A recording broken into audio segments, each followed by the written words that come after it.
In a certain building, a group of heavily armed individuals quickly stormed inside to complete a mission, terrifying the people in the laboratory. A woman on patrol discovered a room with children. They swiftly kicked the door open to rescue the kids. The children, realizing they had been saved, screamed in joy, except for one boy, whose face remained cold and emotionless. A man, seemingly the leader of the group, gave instructions to those around him before smiling at the children to reassure them. Strangely, the cold-faced boy turned out to be the one chosen by this man, almost like a Pokemon. The leader scooped the boy up and asked if he was hurt anywhere. The boy glanced at the people behind him, who were busy apprehending the criminals, his face filled with contempt and extreme satisfaction. Look at that despicable old man, he thought, now crawling on the floor, begging for his life. Seeing the boy he was holding appear somewhat withdrawn and quiet, the leader assumed he was simply too scared to speak, so he asked again what the boy's name was. The boy, upon hearing this, immediately thought of how to anger the man holding him, to make him deal with that despicable old man for him. So, the boy simply said that he was called number 12. Who wouldn't be infuriated hearing that a child was referred to by a number instead of a name? The leader, seeing the boy reply with such an innocent and naive expression, couldn't help but feel compassion. He gently put the boy down, then calmly turned and delivered a kick to the stomach of the organization's ringleader. Still unsatisfied, the man didn't hesitate to continue landing affectionate punches on the ringleader's face. The boy, watching this scene, couldn't help but be wide-eyed with excitement. This was surely an overwhelming force no one would dare underestimate. Just at that moment, a woman rushed in, urging the man to stop immediately. Through their brief conversation, it was revealed that this big, rough man was a bounty hunter, and the woman was a prosecutor. The prosecutor sighed helplessly. If this bounty hunter Hong kept physically assaulting the criminal, it would be her who would face the trouble. Upon hearing this, bounty hunter Hong smiled and threw the man to the ground. The boy then spoke again, asking the prosecutor if she was the leader of the big, strong man. The prosecutor, always gentle with children, kindly explained to the boy that she was the one who would scold bounty hunter Hong if he did anything bad. Hearing this, the boy realized he had guessed right. After all, the lab leader, the man from earlier, would also scold others and despise them, just like the kids. So, the boy concluded that this prosecutor must be the leader too.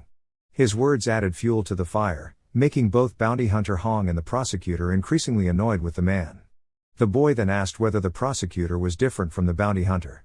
Smiling, the prosecutor explained that she wasn't strong enough to be a bounty hunter, but she had many ways to deal with people without using force. Hearing this, the boy thought she must be even stronger than the bounty hunter. So, he asked how one could become a prosecutor. Gently patting his head, she reminded him that he just needed to work hard and pass the national exams. As he looked at the two adults before him, one, a bounty hunter with terrifying strength, and the other, someone with power to command a bounty hunter, the boy realized that this might be the moment that would completely change the course of his life. Time passed as quickly as a dog running across a field. In just one chapter, 19 years had gone by. It was now May 30, 2044, at the Bureau of Abilities in Yeong District, Seoul, South Korea. The boy from earlier had grown into a tall, handsome young man, the perfect setup for a Korean drama protagonist. He was in charge of the meeting, reminding everyone that Dungeon 2 in Yeongdeungpo and Dungeon 1 on Mount Inwang had now become Level 2 threats. However, it seemed that no one was paying much attention to what he was saying, typical, as they were all the same hopeless bunch they had always been. Woo Hui-jae suppressed his urge to use VAR tech on them, reminding the group to focus. Whether it was a B or C rank dungeon, the situation inside was still extremely unstable, and they needed to pay close attention to their tasks to avoid getting lost. After a while of him speaking to himself, they finally decided that Team 2 would be in charge of the B2 ranked Yeongdeungpo dungeon, while Team 1 would handle the Tien dungeon. Teams 3 and 4, who were on vacation, wouldn't be participating, and the Inwang Mountain dungeon would be handled by another guild. After essentially talking to himself, Woo Hui-jae, fuming with frustration, quickly ended the meeting. The hunters had been waiting for this and immediately left to grab lunch before starting their missions. Now, only Hui-jae and one female hunter remained in the room. Hunter Yu Ji-yun then asked Hui-jae about a dungeon she had mentioned to him earlier. Hui-jae quickly recalled it and said that it was just a D6 ranked dungeon, so they only needed to send a strike team with a level 2 threat response. Yu Ji-yun still felt something was off, but Hui-jae didn't pay much attention and even reminded her not to abuse her power just because she was an S-rank hunter. Yu Ji-yun, hearing this, shot back sarcastically, saying that the one abusing power was him, the spoiled rich kid. Hui-jae didn't deny it. Instead, he thought that even if it were true, There wasn't any other spoiled rich kid with abilities like his. Yu Ji-yoon was irritated but couldn't do anything about it after all. Hunters weren't allowed to hit government officials. She stopped joking around and once again voiced her concerns about the D6 dungeon, but Hui-jae just smiled brightly as he walked out of the room, stating that his workday was over and not to contact him. Faced with such provoking words, Yu Ji-yoon could only resist the urge to punch him. 2 days later, in the evening in Busan, at a fancy restaurant, Woo Hui-jae was showing off his limited edition watch to 2 women. They looked at him with admiration, praising him for being such an accomplished hunter. Hui-jae, hearing this, explained that while he did have a hunter's license, he wasn't actually a hunter but the assistant to the bureau chief, tasked with supporting hunters during dungeon raids. At the mention of the bureau chief, one of the women was surprised, asking if that wasn't the nation's #1 hunter, Hong Sok-young. Hui-jae smiled and admitted, somewhat shyly, that Hong Sok-young was indeed his adoptive father. He then quietly recounted how the hunter had saved and taken him in, and how he was now working hard to repay that debt. Finishing his story, Hui-jae quickly added that he wasn't some entitled rich kid, he had struggled a lot to earn his position as an assistant. The 2 women immediately chimed in with more praise, unaware that what he just said was a lie. He was, in fact, a classic spoiled rich kid, using a bit of privilege to get his hunter's license. Hui-jae also mentioned that he was in Busan to celebrate his promotion. The 3 of them continued chatting happily, with Hui-jae once again showing off his flashy watch to impress the women. The watch's screen displayed information about the dungeons. One of the girls was still admiring when she suddenly noticed on the watch's screen that there was a dungeon with a continuously increasing threat level. Just then, the watch emitted an alert sound regarding this matter. Wasn't it the dungeon that hunter you had mentioned 2 days ago? At that moment, Hui-jae's phone also rang, and a shocking announcement reverberated from it. This dungeon was no ordinary one. It had just appeared and already destroyed more than half of the Songpa district. The bureau chief and the hunters were all preparing to head there.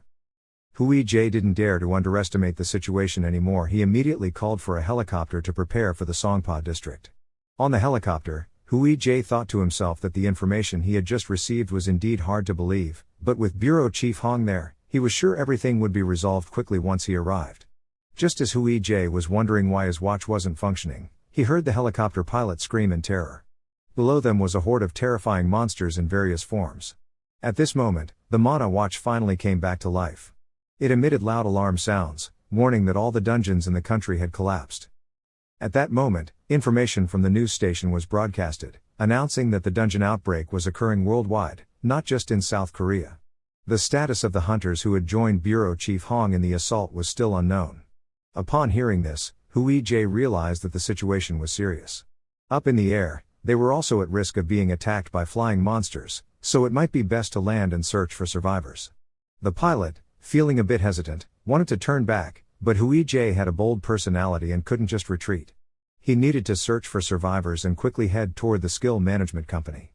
As soon as they landed, Hui-jae swiftly dealt with a few monsters that attempted to attack him. After all, a hunter couldn't let himself get caught off guard. The scene around them was chaotic, with bodies and monsters littering the streets. Hui-jae tried to connect with Bureau Chief Hong Sok-young but failed 5 or 6 times, unable to find any signs of life. Hui-jae couldn't help but feel stunned. How could the strongest hunter in South Korea possibly be dead? Born into a harsh reality, his dreams were quite simple. He wanted to pass all the troublesome tasks on to others and live a comfortable life. To achieve that, he had struggled a lot and was so close to reaching it, so why was it turning out like this now? Hui-jae continued to move forward, hoping to find someone alive who could help him survive. Just then, a cough echoed, and Hui-jae turned to see that it was hunter Yu Ji-yoon. Yu Ji-yoon was lying on the ground, looking battered, with a bleeding wound on her stomach, yet she still had the strength to tease Hui-jae, asking if he was still calling her aunt at his age. Hui-jae paid little attention to her words, only worriedly searching for healing medicine on her body and inquiring about the current situation. Yu Ji-yoon could only tell him that the chaos was caused by a centipede that had emerged from the Bangidong dungeon. Seeing the expensive antidote in Hui-jae's hand, Yu Ji-yoon reminded him not to waste it since the centipede's poison couldn't be cured. Hui-jae ignored her, continuously pouring the medicine onto Yu's wound, hoping it would be effective. Yu Ji-yoon also scolded Hui-jae for not listening to her 2 days ago, but the truth was that even if all the hunters had been there, they might not have been able to stop that centipede. Yu Ji-yoon felt that she wouldn't be alive much longer, so she took a bracelet out of her bag and handed it to Hui-jae. As soon as he saw it, he recognized that it was Hunter Hong's bracelet, confirming that Hunter Hong had indeed passed away. Yu Ji-yoon expressed that, after all, Hui-jae was the only son of Bureau Chief Hong, and he should at least give his father a proper funeral. Hui-jae replied that he wouldn't be organizing a funeral for Yu Ji-yoon, so she shouldn't die here. Seeing the pained expression on her nephew's face, Yu Ji-yoon felt helpless after all. She had to be extremely lucky to have survived until now. In this moment of life and death, Yu Ji-yoon suddenly recalled the past when young Hui-jae would always follow her around and call her big sister. It seemed that everyone was once adorable before they grew up. Hui-jae wanted to take more medicine to treat Yu Ji-yoon, but she knew she didn't have much time left. She pointed to the distance, urging Hui-jae to take it and continue living, insisting that he must survive and come back. Hui-jae could only watch as Hunter Yu passed away.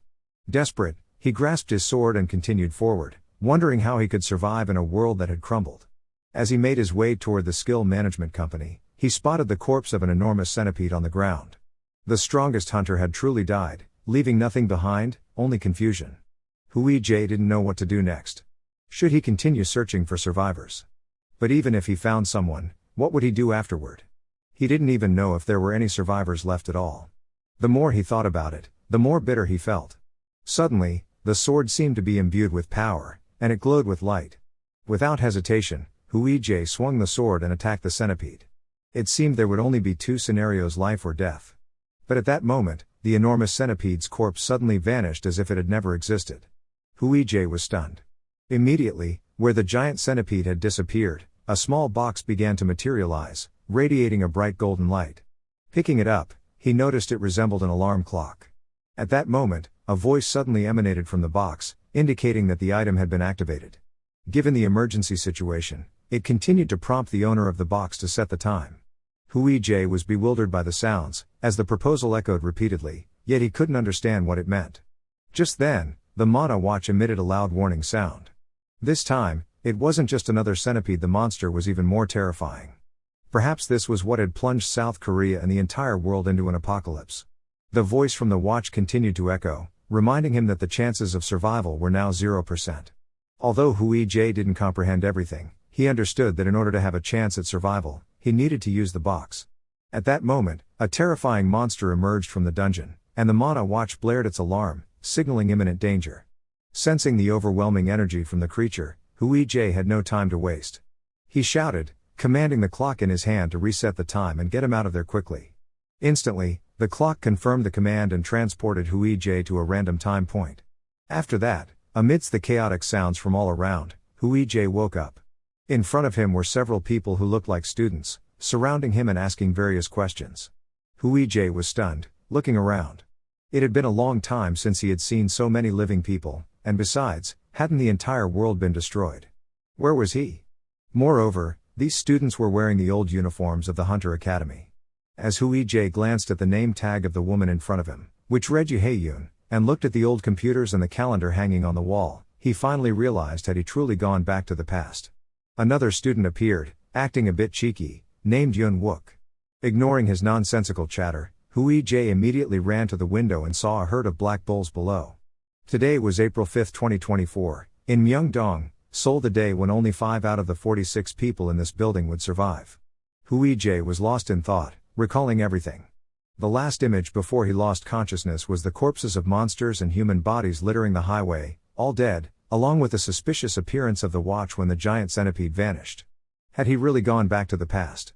Looking down at the scene of the herd of black bulls below, Hui-jae remembered writing a thesis on the phenomenon of labyrinth outbreaks during his university days, so he quickly recognized the situation down there.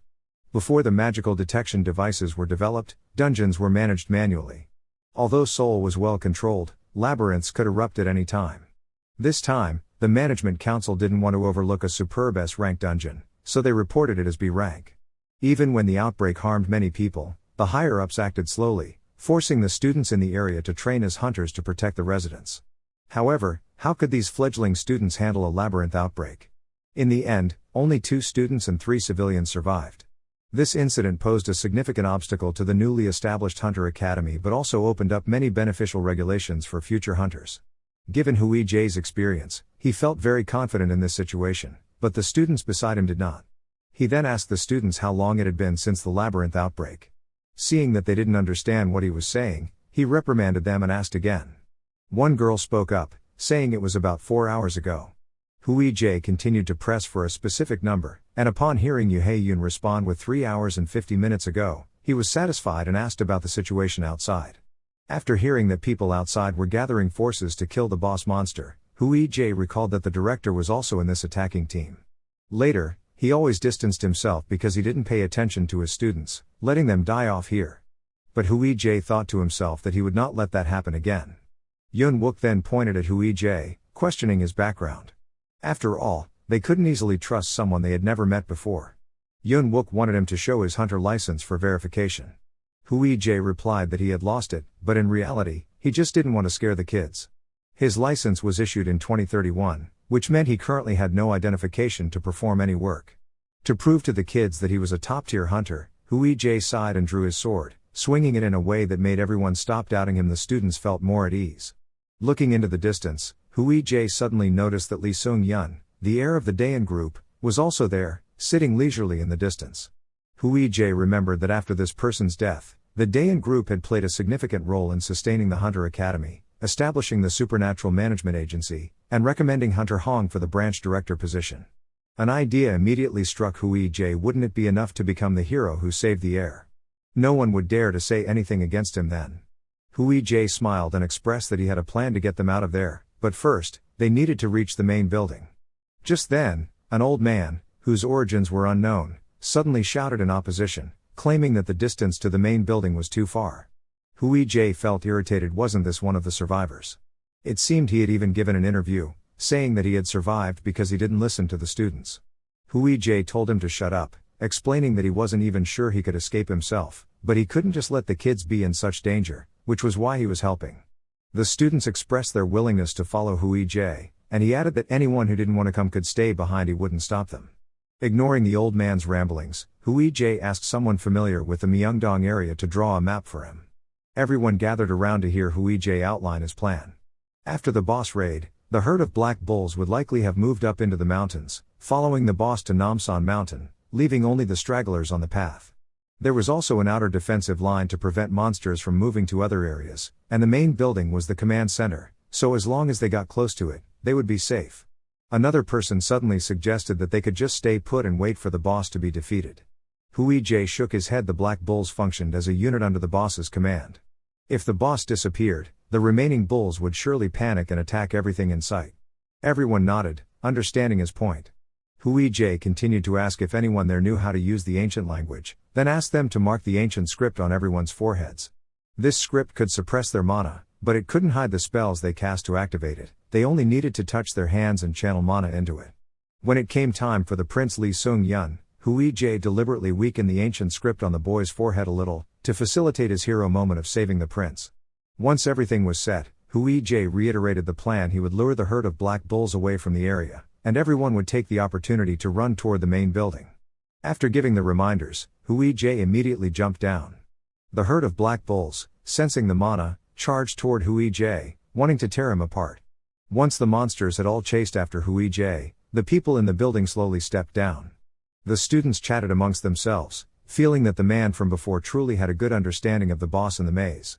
They speculated that he was one of the people who had come to eliminate the boss, so he was probably trustworthy. Besides, they had no other options. The other adults approached the students. Although they were not on the same path, the old man still reminded them to be careful. Just then, everyone saw Hui-jae leading the herd of black bulls toward him on the main road. The students received the signal and immediately started to run after him. According to the plan, melee hunters would lead the way, with mages on either side creating protective magical shields. If the bulls got too close, they would just block them with the magical shields. Oh Yoon-wook would take care of the rest, and the civilians would bring up the rear, just needing to worry about their own lives. The healers and swordsmen would stay behind to assist anyone who fell behind or got injured. They moved according to the plan, with Lee Seung-yeon at the back. Suddenly sensing a terrifying force behind him, a black bull seemed to have singled him out. But immediately, Hui-jae dashed over, posing dramatically to deal with the monster, urging them to run quickly. Unbeknownst to them, Hui-jae wore a smile, having achieved his goal. After a fierce battle with the bulls below, Hui-jae finally managed to shake them off and quickly jumped onto the rooftop of a building to survey the situation. At first, he intentionally leaked mana to attract the monsters, then took advantage of the moment when no one was watching to discreetly erase the ancient script on Lee Seung-yeon's forehead, putting him in danger. In the ensuing crisis, he successfully performed his heroic rescue act. Ultimately, no one died. His plan had succeeded, and now he just needed to play the role of a spectator to see how things unfolded. Thinking back, Hui-J wondered if his 10-year-old self would still exist now that he had seemingly traveled back in time. He hoped his grandfather's theories wouldn't hold true in this situation. The suspicious clock had clearly indicated that this world was destined for destruction at that time, and it probably all had to do with the dungeon in Bangidong. Hui-J suddenly remembered his limited edition mana clock, which was still operational. Looking at the information on the clock, he couldn't help but smile. Indeed, this was the reason he had traveled back to the past, right at this moment. The clock clearly displayed information about a D6 level dungeon, which was the Bangidong dungeon in Songpa district, Seoul. While he was still contemplating, there was finally some new development below. A gigantic black bull was chasing a group of hunters. The people below were like panicked ants, fleeing in fear of being trampled. Hui-J guessed that these people must be hunters from Namsan, so he didn't need to intervene after all. They were the final boss hunting team, and didn't they have Hunter Hong with them? Speaking of Hong Sok-young, he appeared on the scene, swinging his staff and grinning excitedly, urging the 500 comrades to focus on defeating the boss monster. Hui-J comfortably watched the entire situation unfold from above. At that moment, a large cluster of trees unexpectedly appeared, surrounding the enormous black bull. Hui-J recognized this as the unique magic of the great wizard Kim came in. After this wizard's death, that magic had been lost, and he felt honored to witness it firsthand. Hui-J pondered the threat level of the Bangidong dungeon, which had remained unchanged for 20 years. Even 2S rank hunters couldn't withstand this monster. But now that he had traveled back to the past, he realized that the past could be changed based on his actions to save the students earlier. Thus, what he needed to do now was to quickly seal the Bangidong dungeon and then locate the dungeon that had caused the fall of all of Seoul. Hui-J continuously ran calculations in his head, determined to play the hero and then enjoy a leisurely life based on his accomplishments. Just thinking about it was exhilarating. Below, Hunter Hong and Kim came in worked in tandem, utilizing their combined skills to deal with the bull monster. After a struggle, the monster suddenly went berserk, rampaging through the buildings. The hunting team coordinated to restrain the black bull and directly kill it, not realizing that the monster had fallen backward, coincidentally into the building where Hui-J was watching. After defeating the monster, Hunter Hong had no time to celebrate when he noticed Hui-J in the distance. They were all startled to see a civilian appear here. But with Hui-J's protagonist-level abilities, how could he easily die? He quickly wielded his sword, making a few swift movements, and to the astonishment of the hunters, he finished off the monster. Hui-J knew it would be hard to stay hidden now, so he could only raise his hands in surrender, signaling that they could continue their work. He was just a weak civilian passing by. In the police station, Hui-J sat in the interrogation room with Hunter Hong, his sword confiscated and placed outside. The police officer expressed some concern, reminding Hong to be careful, as the man before them was not from here and had no background information available.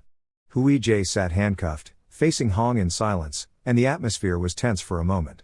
Hong Sok-young smiled and assured him that he had turned off all the cameras, so there was no need for formalities. Hui-J didn't respond. He was lost in thought, wondering if, in this timeline, Mr. Hong would save the 10-year-old Hui-J a year from now and whether he would adopt that kid. After introducing themselves, Hong Sok-young pulled out a piece of paper and handed it to Hui-J. Upon glancing at it, Hui-J recognized it as the drawing that covered the wall in the laboratory from years ago. Just by looking at Hui-J's expression, Hunter Hong knew he had guessed correctly and expressed his concern for him. Hui-J was confused. Why did the person across from him speak as if he already knew who he was? Hong Sok-young nodded, saying that if everything went according to plan, they would have met under better circumstances. Fortunately, Hui-J was safe, and Hong also praised his abilities. Before Hui-J could grasp the situation, Hong Sok-young introduced himself again as the teacher that Kim had mentioned. Upon hearing this name, Hui-J understood everything. Hunter Hong seemed to have mistaken him for an informant from Bangju. After listening to Hong Sok-young for a while, Hui-J deduced that the mole Hunter Hong was confusing him with had likely died along with a person named Kim. Hong Sok-young also mentioned that they had prepared an identity for Hui-J here. Hui-J felt unexpectedly relieved thanks to this misunderstanding. He didn't have to worry about his background anymore, but he still needed to be cautious of Hong's suspicions and those of others. After a moment of psychological adjustment, Hui-J decided to play the role of the informant from Bangju. Hong Sok-young intended for Hui-J to work under him for a while, which surprised Hui-J. Back and forth, he found himself back in the position of working under the chief, even though they no longer had the father-son relationship they once did. The scene of happily shaking hands to sign the contract was like that, but 1 week later, Hui-jae was no longer cheerful. He was no longer dressed in a tailored suit but simply in a set of sportswear. Hong Sok-young came to visit Hui-jae, comforting him that even though he had been locked up for a week, he had come to play with him almost every day. Hui-jae, furious, kicked out his foot that had been fitted with a tracking device, expressing that this was no different from treating him like a prisoner. After exchanging some jabs, Hong Sok-young got back to business. He mentioned the 5 students that Hui-jae had saved in Myeongdong. When Hui-jae heard that he was aware of the incident, he speculated that it seemed he had passed the suspicion test. Hong Sok-young praised Hui-jae for his efforts to lure the black bulls away, saving lives while also making it easier for their hunters to deal with the boss monster. Hearing the hunters' thanks, Hui-jae couldn't help but feel proud, puffing his chest up high. At that moment, Hong Sok-young continued, mentioning not just the students but also the civilians who had been helped by Hui-jae. Moreover, the students had been crying, insisting that he go find Hui-jae to express their gratitude. After some thought, Hong Sok-young pulled out a contract, wanting Hui-jae to teach those children. Teaching was one thing, and being a teacher would be a good cover for Hui-jae. Surprised by Hunter Hong's proposal, Hui-jae considered the depth of the teacher-student relationship just by looking at Chief Hong. In his previous life, many had regarded Hunter Hong as their mentor and willingly bound themselves to the supernatural management agency because of him. If Hui-jae became a teacher and built good relationships with these people, wouldn't his future after saving this world be secured? He could enjoy a comfortable retirement. However, on the surface, Hui-jae pretended to decline, expressing that he couldn't teach anything since he couldn't even use mana. Hong Sok-young didn't deny that but clarified that he wanted Hui-jae to teach about magic. At this point, he brought up the issue of ancient language. When Hong asked about who had created the ancient language that day, Hui-jae sighed, realizing this was why he wanted to keep his identity hidden. Hong Sok-young held Hui-jae's knowledge of ancient language in high regard, which made Hui-jae more alert. After a back-and-forth exchange of words, Hui-jae thought about the ancient languages he had learned in the future, wondering if he could claim to be the creator and seek a patent for them. Wouldn't that be too unethical? But after pondering for a while, the moral lessons from the first grade pulled Hui-jae back to reality, and he eventually agreed to sign the contract, outwardly claiming it was all for the kids. After seeing Hui-jae sign the contract, Hong Sok-young continued, stating that although they called it a school, he still managed it with his own money, so Hui-jae was now considered a member of the guild, with a salary that met teacher standards. Looking at Hong Sok-young's glowing face, Hui-jae realized he had been tricked. But once he signed, there was no turning back. 2 days later, Hui-jae was driven to the school by Hong Sok-young.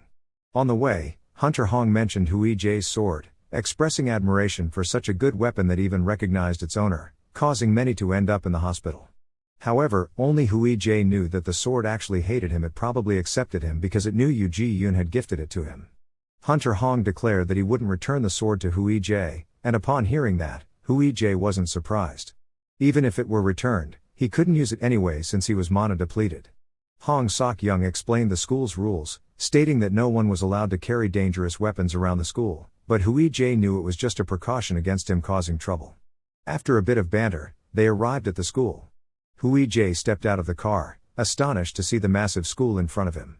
This wasn't a school campus, it looked more like 3 containers shoved together to form a school. Hunter Hong, being the tribal minister, expressed that they would build proper buildings next year, and this was just a temporary setup. Hui-jae felt even more despaired at the thought of having to be a workhorse for a year. Hunter Hong smiled brightly, welcoming Hui-jae to the Hunter Training Academy. Upon entering the classroom, Hunter Hong introduced Hui-jae to the class, which included the 5 students he had previously saved in Myeongdong. Oh Yun-wook raised his hand, asking why Hui-jae would teach ancient magic when he had used a sword back then. The next student, Jin-woo, asked what they would be learning. Hong Sok-young gave them brief answers and reminded Jin-woo to study carefully. At this moment, another student posed a question, wondering if only mages studied ancient magic. Hong Sok-young clarified that this wasn't the case, it was just that only 2 people in the class could create ancient magic. However, everyone could learn if they wanted to. Finally, Lee Sung-yeon got the chance to speak, asking Hui-jae if he was hurt after that day. The other kids also chimed in, asking about Hui-jae's well-being, which made him feel warm inside. They truly were the seedlings of the nation's future. These adorable little ducklings were so different from the hunters 20 years later, who would become a bunch of indifferent foxes, only caring about survival and not giving a thought to anyone else. Hui-jae scanned the classroom and suddenly noticed the mage Park Sho-hyun sitting in the back, looking quite gloomy. Hui-jae was taken aback. Hadn't she seemed normal the last time they met? How had she turned into a witch in just 10 days, much like in his previous life? Recalling that day in Myeongdong, it was Park Sho-hyun who had drawn the ancient language for Lee Seung-yeon. She had also confidently claimed to have a lot of experience from learning with her grandfather, the great mage. But wasn't it Lee Seung-yeon who had nearly died because of her? Although everyone had comforted and reassured her, Sho-hyun had become strange ever since that day. Hui-jae recalled that in the Supernatural Management Agency in 2044, Park Sho-hyun walked down the hallway with a dark expression, causing other hunters to panic and scatter in all directions upon seeing her. Oh Yun-wook stepped out of the elevator and immediately spotted her. After exchanging a few words, Hui-jae also appeared. He introduced himself as the support staff from the headquarters, gathering multiple sources of information for the dungeon conquest. Yun-wook thought Hui-jae was just rambling and got annoyed when Hui-jae threatened him by flaunting his connections. Ending his recollection, Hong Sok-young took Hui-jae to the assigned accommodation and then left. Hui-jae looked at the monitoring device on his ankle. With just a few basic operations, he was able to remove it. After recovering his mana, Hui-jae quickly logged onto the internet to search for information. After thinking for a moment, he entered Park Sho-hyun into the search bar. The information that appeared was mostly common knowledge, even including a reminder article about her not to praise Park Sho-hyun's magic and to avoid her when she wasn't smiling. In case of danger, one must mention Yoo Ji-yoon or Oh Yun-wook's names, but absolutely not mention Myeongdong. Hui-jae pondered that in the previous timeline, Park Sho-hyun's personality changed due to the Myeongdong incident, which made sense. However, he had saved everyone. Now why had she still changed? Just then, he stumbled upon an article written by Hunter Hong about the Ark River Research Center of Promises, published in 2025. The next day, Hui-jae arrived at school, and the first student to approach was Lee Seung-yeon. However, Hui-jae was lost in thought about what needed to be done over the next 20 years and didn't pay attention to the boy. It wasn't until Lee Seung-yeon yelled loudly that Hui-jae snapped back to reality. The boy cheerfully struck up a conversation with him and asked about the sword he had used since his aunt also wielded a sword. Hui-jae quickly recalled that Lee Seung-yeon's aunt must be Lee Mason, the owner of the Daesun Guild, a hunter with an impressive background and exceptional skills. Remembering how he had saved Lee Seung-yeon and how the boy admired him, Hui-jae felt assured that his future was secure. At that moment, Hunter Hong called him into the room, wanting to convert the storage room into a classroom for ancient language. Hui-jae suddenly mentioned Park Sho-hyun, urging Hong to do something about her, as her current state seemed unstable. However, Hong Sok-young didn't pay much attention, believing it was just a matter of style. If anyone was afraid, they could simply go home. Hearing that, Hui-jae felt that this old man was hopeless, as ordinary worries seemed to be lost on him. A modern dungeon battle is divided into two parts: before and after the reassessment of ancient languages. Although ancient languages had previously been overlooked due to several significant errors, the situation changed entirely when a great wizard discovered that mana could be hidden within these languages. As a result, every wizard had to learn ancient languages.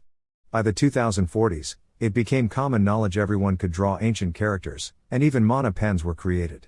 However, in 2024, ancient languages remain the exclusive domain of wizards. At this moment, Hui-jae was teaching Jinwoo and Park Sho-hyun, while a group of children and Hunter Hong observed the lesson. Hui-jae ignored their gazes, wanting to assess the levels of the two students. First, he focused on Choi Jinwoo, giving him a warm look and reminding him to correct a few strokes in his drawing. Jinwoo felt pressured and nearly cried, quietly arguing that even with minor mistakes, the ancient language would still activate. Hui-jae then asked if Jinwoo knew why ancient languages weren't widely used in the past. Jinwoo, unsurprisingly, couldn't answer. Hui-jae remembered that Jinwoo had only awakened a year ago, making the question quite difficult, so he shifted his attention to Park Sho-hyun. The girl immediately bit the pen in her hand out of anxiety. Hui-jae was startled, losing his confidence. He felt just like Jinwoo now. Despite that, Park Sho-hyun managed to answer the question. It was because ancient languages could easily be erased. Not daring to press her further, Hui-jae continued the lesson, explaining that to compensate for this shortcoming, the durability, accuracy, water resistance, intensity, and resonance of ancient languages were essential. At this moment, Park Sho-hyun suddenly raised her hand to speak, asking Hui-jae why he hadn't taught them this in Myeongdong, given that she had drawn the ancient characters incorrectly from the start, which caused them not to activate. Hui-jae realized the truth. Sho-hyun's change was because he had weakened Lee Seung-yeon's ancient language, leading her to believe it was her fault. In the previous timeline, after surviving the Myeongdong incident, Park Sho-hyun had become a great wizard, and since he hadn't intervened then, there had been no issues. But wasn't her current unstable state something he had caused? Perhaps he bore some responsibility for this. Seeing Shohyun's condition deteriorating, Hui-jae quickly interrupted her and signaled the end of class. In the cafeteria, Hui-jae painfully ate the lunch he had bought from a convenience store, reminiscing about his past when he ate delicious food and dressed well. Hong Sok-young didn't pay attention to his state and praised his knowledge of ancient languages, asking if he had created it himself. Hui-jae simply said it was from an acquaintance who had taught him. Hong Sok-young continued speaking, and Hui-jae could tell the old man was probing him. He thought about how Hunter Hong didn't have a clear understanding of the projects at the ARC Research Center and wondered if he should remind him. After a while of conversation, Hui-jae asked Hong about the two magic students, Jinwoo and Shohyun. That was indeed a tough issue. Park Shohyun had been taught magic by her grandfather since she was little, but Jinwoo was different. He had only awakened a year ago. Although he was talented, it would be very difficult to find a teacher for him. Seeing Hong giving him a signal, Hui-jae immediately refused, knowing he wasn't a wizard. After thinking for a while, Hui-jae expressed his desire to teach the kids about ancient languages, not just the knowledge but all the ancient languages he knew. Hong Sok-young was so shocked that he nearly dropped his food. Hui-jae certainly wasn't going to do it for free. He wanted Hong to publicly disclose all those ancient characters to everyone at the right moment. Hong Sok-young was even more surprised weren't those characters created within Arkansas initially. He only wanted Hui-jae to teach the kids one or two ancient characters, which would be quite good. Hui-jae had intended to do that, but given the current abilities of the kids, it was clear that with just that little knowledge, they would soon perish when facing monsters. Hong Sok-young reminded him about the copyright issues regarding the ancient characters. Hui-jae recalled a wizard from France who had created the rune ancient characters with great utility, but his desire was simply to save as many people as possible, so he had given that ancient knowledge to everyone for free. Surely there wouldn't be any issues. After that, Hui-jae brought up another condition. He mentioned a certain base and wanted Hunter Hong to go there directly. That place was where 11-year-old Wu Hui-jae was residing. Hui-jae wanted to be rescued a year earlier. The next day, Hong Sok-young was practicing combat with Oh Hyun-wook. The two were playfully sparring with each other, and Hong Sok-young even energetically called for his 500 brothers to join in. Hui-jae watched from a distance, thinking they were quite immature. Jinwoo and Shohyun were taken outside to learn about ancient languages. Hui-jae approached Park Shohyun's desk to check her drawings, but she refused, saying she would only show him when she drew it better. Wanting to take responsibility for what had happened in Myeongdong, he once again urged her to let him check it, trying to squeeze out a few words to comfort her. After all, in his previous life, he had only mocked those people. He was never good at comforting anyone. In the distance, Hong Sok-young was still training with the kids, praising them for doing well as they sparred. Seeing this, Hui-jae was reminded of his childhood when Hong Sok-young had joyfully praised him for ranking second in school and had wanted to reward him, expressing that he would always support him in everything he did. Indeed, Hui-jae made a determination. He told Park Shohyun that he would respect her opinion and would wait until she was ready. He even praised Park Shohyun for having the qualities of a genius. However, upon hearing this, Park Shohyun only grew more dejected and even shed tears, hurriedly pulling out her drawing to show Hui-jae, which left him flustered. Watching Park Shohyun become increasingly hopeless, Hui-jae felt as if he had fallen into hell. What had gone wrong? At the end of the class, everyone left, and Hui-jae remained confused, not understanding what he had done wrong. Leaving the school, Lee Sung-yeon was driven home in a car, while the others walked back. Through Hunter Hong's account, Hui-jae learned that they were not returning home but rather to the dormitory. In the car, Hunter Hong shared news about the recent rise in cases of kidnapping minors, with the targets often being awakened children. The kidnappers did not even demand a ransom, they simply took the kids. Hong Sok-young asked Hui-jae if the place he wanted him to go to was the ARC Research Center. Hui-jae informed him about the issues he was aware of, stating that the children at that research center were also kids who had been kidnapped. He understood that all the locations managed by ARC had problems, but he couldn't do anything alone. Hui-jae set a condition: he wanted Hunter Hong to rescue all the children with his help. Upon hearing this, Hong Sok-young's expression turned cold as he reminded Hui-jae that he had already made many concessions for him. Hui-jae smiled, reminding him that didn't he want to investigate the places related to the ARC Research Center.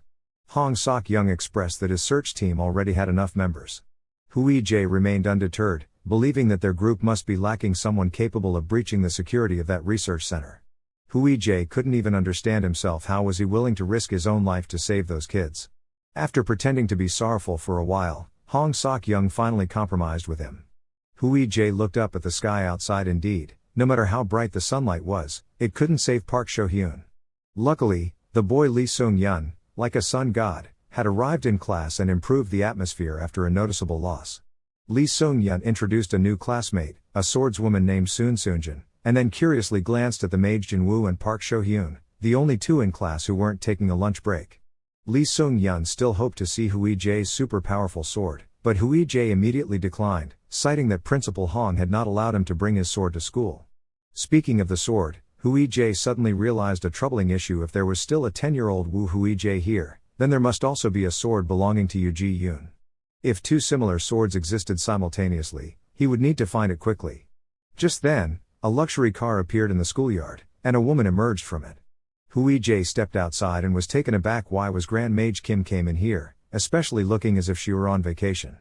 Hui-jae recalled the information he had searched about Kim came in, an S-class woman who would die on July 9, 2027, killed while fighting mermaids. The current Kim came-in looked sorrowful. Hunter Hong had invited her to teach, but unfortunately, she could only teach the kids basic mana usage for now, as her magic required a high level of compatibility that not everyone could achieve.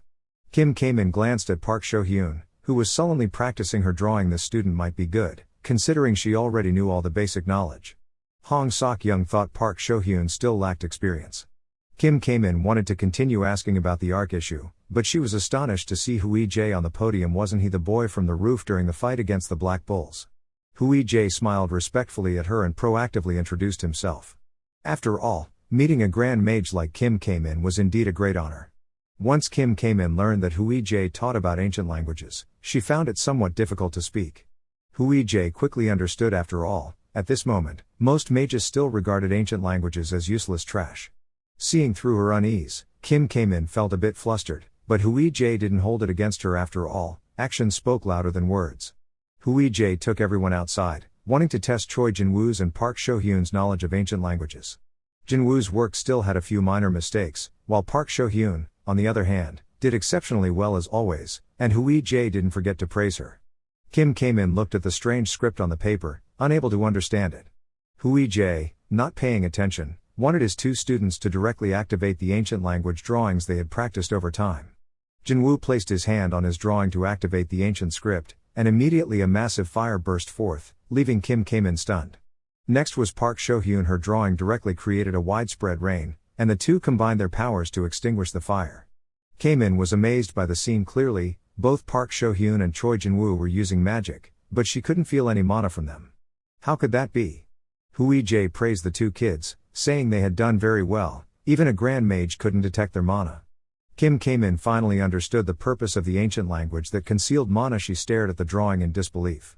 Hunter Hong was laughing, and then Kim came-in suddenly grabbed him, wanting him to admit her to the school to learn the ancient language.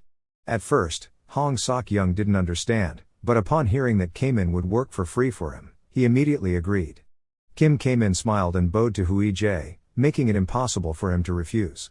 Teaching a grand mage meant he had to quadruple his salary. A few days later, on May 15, 2024, Wu Hui-jae accompanied Hunter Hong, grand mage came-in, and a few others to the ARC research facility. Hong Sok-young reiterated their mission. Their goal was to confirm the children's whereabouts and, if possible, gather more important information or capture a high-ranking member there. After completing the mission, they would immediately set fire and escape. One team member reported the situation, stating he hadn't discovered anything unusual inside the research facility. There were no signs of life apart from some insects, and no cameras either. Hui-jae couldn't believe it and immediately stood up, wanting to go inside. Hunter Hong was surprised that Hui-jae could still use his sword while wearing the mana control device. Hui-jae didn't have time to explain. He realized something was wrong. There was no way the children could escape so easily. He explained that the experiments at ARC required a very specific environment. They had created a sterile environment that couldn't be breached. Seeing Hui-jae knew the password to enter, Hunter Hong became suspicious. Hui-jae stated that he had worked here before. He led them down to the 5th basement floor, the lowest level. When the door opened, the 5th floor was completely empty. It seemed they had just left. Hui-jae reminded Kim came-in not to use magic, as they had activated the emergency system, known as Project Pompeii. The people at ARC had used ancient scripts that reacted with magic and hid them in many places. The scripts would explode if magic was detected. Hearing this, came-in became even more in awe of the ancient language. Hui-jae shone a flashlight around. There was no layer of dust, indicating they had left not long ago, and it was likely they would return. This place had apparently been operational for more than 2 years, but the crucial question was why Ark had to flee in the night. Huijie took them to the main laboratory, where the most important research materials were kept, but of course, they'd cleaned up before leaving. Kim came in and Hong Sok-young looked around the room, seeing children's toys and fell silent. After hearing that he could smash things, Hunter Hong didn't hesitate to break the laboratory window to release his pent-up anger. Indeed, the place still left everyone in awe. Huijie recalled his past at the research center, where he had befriended a boy who had a father working as a lawyer. The father taught him how to write a diary as evidence. 10-year-old Huijie immediately urged the boy to write that the head of the laboratory had assaulted children. The boy was left speechless, arguing that the man hadn't done such a thing. Huijie didn't care. He directly took a colored pen and scribbled those lines next to the boy's diary. Back to the present, the leader of the Daesan Society, Lee Mason, was listening to their report on the situation. Hong Sok-young smiled, explaining that although they hadn't found anything, they had at least managed to enter the Ark Research Center. Lee Mason only cared about the results, noting that they hadn't even found a data hard drive, and it seemed they were hiding something from her. Hong Sok-young continued to smile, his gaze briefly flickering towards Huijie, who was pretending to be oblivious, opting for silence instead of an answer. Seeing this, Lee Mason said nothing further, ordering her subordinates to handle the place. She then noticed Kim came in holding a pile of papers obtained from inside the center. Hunter Hong explained that these were diaries left behind by a kidnapped child, who was also Huijie's younger brother. Upon hearing this identity, Lee Mason felt a bit skeptical, slowly reading each line of the diary. Huijie's younger brother, or rather, Wu Huijie at the age of 10, had left behind this diary. Although it contained only a few naive words from a child, after reading it, Lee Mason found the most crucial information: the Myeongdong dungeon had fallen, and the children had been taken to another location, along with news of a new dungeon appearing in the Songpa district. 2 days passed, and Huijie watched Soonjin sitting in a corner, observing Lee Seung-yeon and Oh Yun-wook training together. Huijie didn't have much impression of Soonjin, so he asked why she let Seung-yeon fight alone. Soonjin replied that it was the plan after all, the two of them teaming up couldn't beat Oh Yun-wook. Huijie looked over at Oh Yun-wook, recognizing him as a formidable potential, even compared to Park Sho-hyun. Soonjin then spoke up again, asking Huijie not to keep watching them. Huijie immediately understood it was like pretending to be dead to lure in the tiger. Soonjin didn't refute this. It was indeed Lee Seung-yeon's plan. At that moment, upon receiving a signal, Soonjin stood up, grabbed her sword, and charged into battle. Together with Seung-yeon, they collaborated and successfully ambushed Oh Yun-wook. Yun-wook, caught off guard by the ambush, was infuriated, while Lee Seung-yeon grinned and teased him. At that moment, another car pulled up to the schoolyard. As soon as Lee Seung-yeon spotted it, he joyfully ran over. It was Lee Mason arriving. The two chatted for a while, and after praising Soonjin, which made her blush, Lee Mason continued to compliment Yun-wook on his skills, completely neglecting to mention her adorable nephew. The two of them bickered back and forth for a long time. Huijie, witnessing this display of affection, realized that the bond between them was quite deep. Hong Sok-young heard the commotion and stepped outside, allowing the children to take a lunch break together before calling Huijie, and Kim came into his office. Lee Mason sat on the sofa, expressing that she had purchased the Bangyi-dong dungeon in Songpa. This was quite easy because the ranking of that dungeon was relatively low. Hong Sok-young wanted to know the actual ranking of the dungeon, but due to the Myeongdong incident delaying things, no one had been able to assess the situation there yet. They all agreed that they needed to enter the Bangyi-dong dungeon as soon as possible. Hong Sok-young then asked Huijie if he knew why his younger brother claimed that Ark had failed in Myeongdong. Huijie, in fact, did not know the purpose of Ark in either of his lives. The next day, Huijie continued his lessons, this time wanting to teach them a new ancient language. This time, there was a new student in class. Kim came in, and the leader, Lee Mason, was observing from the back. Lee Mason sat behind and felt a bit of admiration for the appearance of this mysterious teacher, but she still didn't fully trust him. Moreover, she couldn't understand why Hunter Hong and Kim came in were so unguarded around him. Kim came in was a model student, eagerly raising her hand to ask how many ancient languages teacher Huijie knew in total. Huijie tiredly explained that he wasn't a mage and hadn't established a contract, so he didn't consider himself a master. Lee Mason clicked her tongue, still feeling that this guy was suspicious after all. He was just someone who had escaped from the Ark laboratory. Her noise attracted the attention of the students and Huijie, making her a bit embarrassed. Huijie continued the lesson, explaining that today they would learn about the dark ancient language. With just a few basic strokes, he was able to draw a character, which proved difficult for the students. Kim came in wanted to know the purpose of the dark ancient language, but Hui Jae thought that revealing it would spoil the fun, so he suggested they just draw and activate it to find out. The two young mages immediately got to work, and indeed, this ancient language was easier to draw than the mana concealing language they had learned before. Before Jinwoo could relax for a second, Hui Jae threatened him with a flurry of words to bring him back to reality. After a while of practice, they finished, and Hui Jae let Park Shohyun activate the ancient language. Lee Mason looked on in astonishment as Park Shohyun was surrounded by darkness. Only then did Hui Jae explain the purpose of the ancient language, which was to synchronize a person with darkness. Although it wouldn't have much effect during the day, it would indeed be very effective at night. Hui Jae asked Shohyun when she would use this ancient language, but she was at a loss for an answer. Fearing that she might fall into a gloomy mood again, Hui Jae panicked and comforted her, resulting in both of them shaking beside each other. At that moment, Lee Mason spoke up, wanting Hui Jae to explain the mana concealing language from before. Hui Jae clarified that it was an ancient language used to hide the mana of the activator, which was also the language he used when saving the students during the Myeongdong incident. Lee Mason was shocked to hear this. She truly knew nothing about this matter, as Sung Yeon and Hunter Hong had always kept it from her. The more she thought about it, the angrier she became, and she immediately exploded with rage at Hong Sok-young. In the teacher's lounge, Hong Sok-young suddenly mentioned Kim came in. The Kim family had had mages with the same attribute for 3 generations, and the family's reputation was quite significant. Hui Jae didn't understand why this person was telling him this. Hunter Hong had to be straightforward, explaining that this meant Hui Jae's ancient language had been verified by 2 great mages from prestigious families, which also meant that Ark and other mages would continuously seek him out. Hui Jae didn't care, stating that they could just announce the ancient language under Kim Kamin's name. Hunter Hong reminded him not to be so clueless, as this was a significant achievement for Hui Jae. After all, even so, he and the students would certainly not be able to remain silent. The accomplishments of his ancient language would forever be remembered in history. Hui Jae felt elated by the praise but was not happy at the thought of his name being recorded in history. Wouldn't that mean he would take away the achievements of other great mages and their registration fees? The more he thought about it, the more of a headache it gave him. But thinking about the money he could receive made Hui Jae feel lighter, and he immediately agreed to Hunter Hong's suggestion. It was lunchtime now, and as the two of them stepped out of the door, they found the schoolyard bustling with activity. Lee Mason expressed that she couldn't stand looking at a school that looked so dilapidated it wouldn't be good for Soonjin's skin.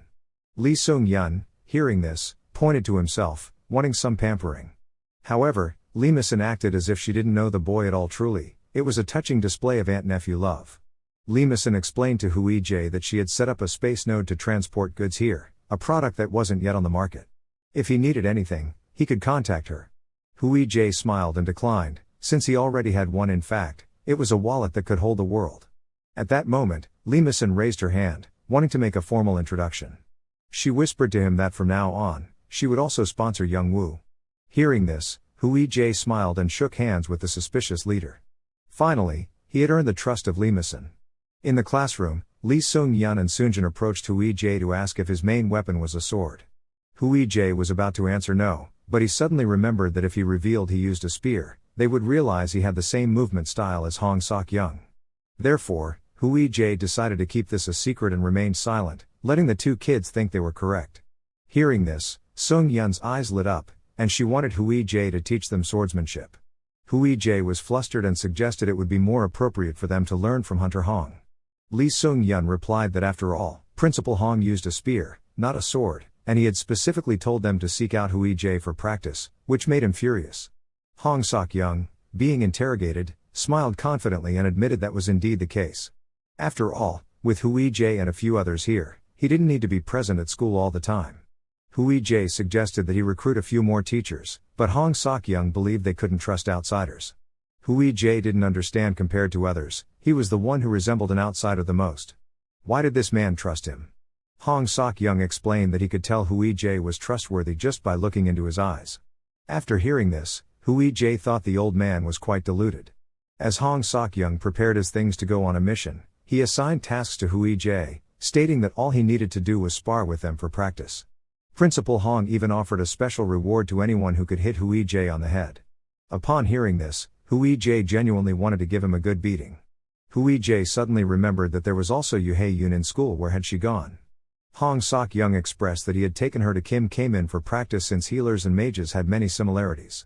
After saying this, Hong Sok-young prepared to leave, his upcoming mission being to scout the dungeon in Songpa district.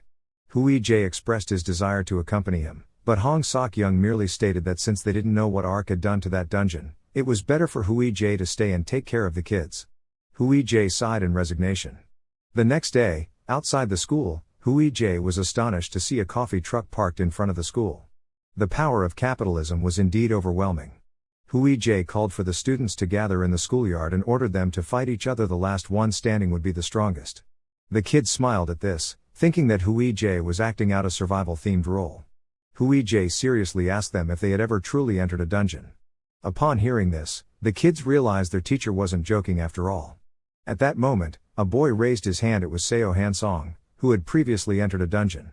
Hui Jae asked him how it felt. The boy fell silent for a moment before finally saying it was a very different place. Hui Jae didn't deny it. Some theories suggested that the inside of the dungeon might be another dimension.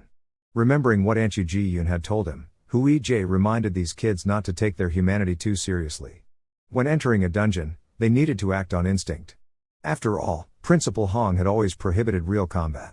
Hui Jae raised his sword to practice with them, reminding them that he wouldn't go easy on them like Teacher Hong did. He would awaken the instincts within these students, but rest assured, they wouldn't die. At this moment, in Bangidong district, 5 people formed a team preparing to enter the dungeon. Hong Sok-young looked at the information board and felt that this couldn't possibly be a mere D-rank dungeon. Ark must have done something to it. Lee Mason wasn't surprised after all. Those at the top would re-evaluate the dungeons again, so the level of the dungeon would soon change. The two talked for a while before quickly entering the dungeon. Upon entering, everyone was astonished to find that there was nothing threatening inside. It completely matched the D-rank designation. They slowly advanced into the forest. Hong Sok-young asked one of the team members for information about the monsters here. The person quickly replied that the monsters in Bangidong dungeon were insect-like creatures living in the forest, and there weren't many of them. They seemed to only eat grass and had no interest in the meat they brought. The 5 moved forward, and on the ground, there were a few large centipedes crawling about, but they showed no intention of attacking. After some inspection, it turned out that the bodily fluids of these insects were not acidic and were completely harmless. The core of the dungeon was in the middle of the forest, and there were no monsters guarding it. After hearing all this information, Hong Sok-young felt that if this dungeon was entirely normal, why would Ark pay any attention to it? Lee Mason felt disgusted when Hunter Hong killed a bug, almost losing her mind. Just as they were about to rejoice, Hong Sok-young suddenly caught a strange smell. Ahead of them was a swarm of centipedes surrounding a corpse. The reason the centipedes didn't attack them was that their food was the rotting flesh. Recalling the time before the apocalypse, Hui Jae tiredly looked at Yu Ji-yoon, reminding her for the nth time that she needed to write her report before doing anything else. Yu Ji-yoon expressed that she went to that dungeon to clean up and observe. But at that time, Hui Jae didn't pay much attention, adamantly pulling her out of the room and not wanting to hear any more nonsense.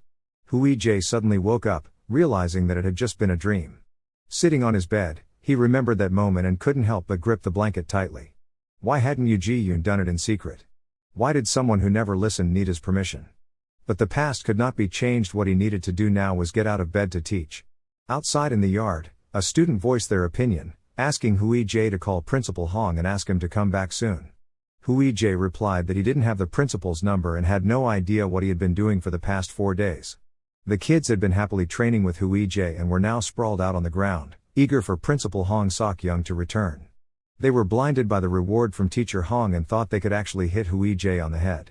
Hui Jae didn't hesitate to comfort them, saying they had become much stronger and would still be fine when sparring with the principal. One girl cried out in despair that it was because the principal didn't push them to the point of death like he did. Fortunately, Yu Haeyeon appeared like a goddess, bringing them water. Everyone jumped up to drink as if they had encountered a savior. At that moment, a taxi drove up to the school, and another student girl got out of the car. Yu Haeyeon was stunned to see her. Wasn't that her younger sister? Hui Jae looked at the girl in front of him and was horrified to realize why he had dreamed about her this morning. Yu Ji-yoon had appeared. At that moment, she was still just a young girl, but Hui Jae was still shocked that Yu Ji-yoon had the courtesy to speak to him, even looking at him with such sparkling eyes. After greeting everyone, Yu Ji-yoon expressed her desire for teacher Hui Jae to take her to the district office since she needed a C-rank hunter to sponsor her. Yu Haeyeon then realized that her sister had awakened too. Yu Ji-yoon happily inquired about everyone around, especially starting a conversation with Oh Yun-wook. Hui Jae felt even more horrified at this scene. Wasn't Yu Ji Yoon always calling Oh Yoon Wook the fat boy before? Yet now, she was being so polite. But knowing she was Yu Hae Eun's younger sister, he quickly understood that perhaps her dislike for Yoon Wook stemmed from her older sister's death. Another girl urged the teacher to take Yu Ji Yoon to register, saying that if it took more than a week, she would be penalized. While the kids were still talking, Hui Jae quietly told Kim Kae-min to accompany Yu Ji Yoon to register instead of him. Kim Kae-min expressed that she was an S rank and if she appeared as a sponsor, the press would catch wind of it. Besides, why didn't Hui Jae want to take on this task? Hui Jae replied that it was impossible, he had no phone to use. Kim Kae-min was speechless and stated that after all, Yu Ji Yoon just wanted Hui Jae to go with her. Kim Ji Yoon nodded in agreement and shouted that she wanted Hui Jae to accept her as a disciple. Hui Jae was taken aback, stunned by her declaration. He thought back to the past. Yu Ji Yoon was indeed a loyal person. If he had her under his wing, it would be great, but it was simply impossible. After being rejected, Yu Ji Yoon looked distressed, expressing that she couldn't wait too long. The internet said the golden time after awakening only lasted for a month. Hui Jae was stunned. Was there really someone who believed in such things even in the 21st century? A girl overheard Yu Ji Yoon's words and felt they sounded familiar. They seemed to be from a pamphlet someone had shoved into her hands outside. After reading it, Hui Jae couldn't help but exclaim, "Nonsense," telling Yu Ji Yoon to be patient and wait for the principal to return. Hui Jae quickly called the students back to continue their training, allowing Yu Ji Yoon to sit back and observe. Lee Sung-yeon wondered if it was too soon for the girl to witness such bloody scenes. But no matter what, the class had to go on. That night, Hui Jae, Kim Kae-min, and Hong Sok-young met at a bar. They were discussing the situation with Yu Ji Yoon. Hui Jae ignored the teasing from the two and was about to say something when he was quickly interrupted by Hong Sok-young. He pulled out a tablet, displaying a photo of the corpse they had found in the dungeon in Songpa district.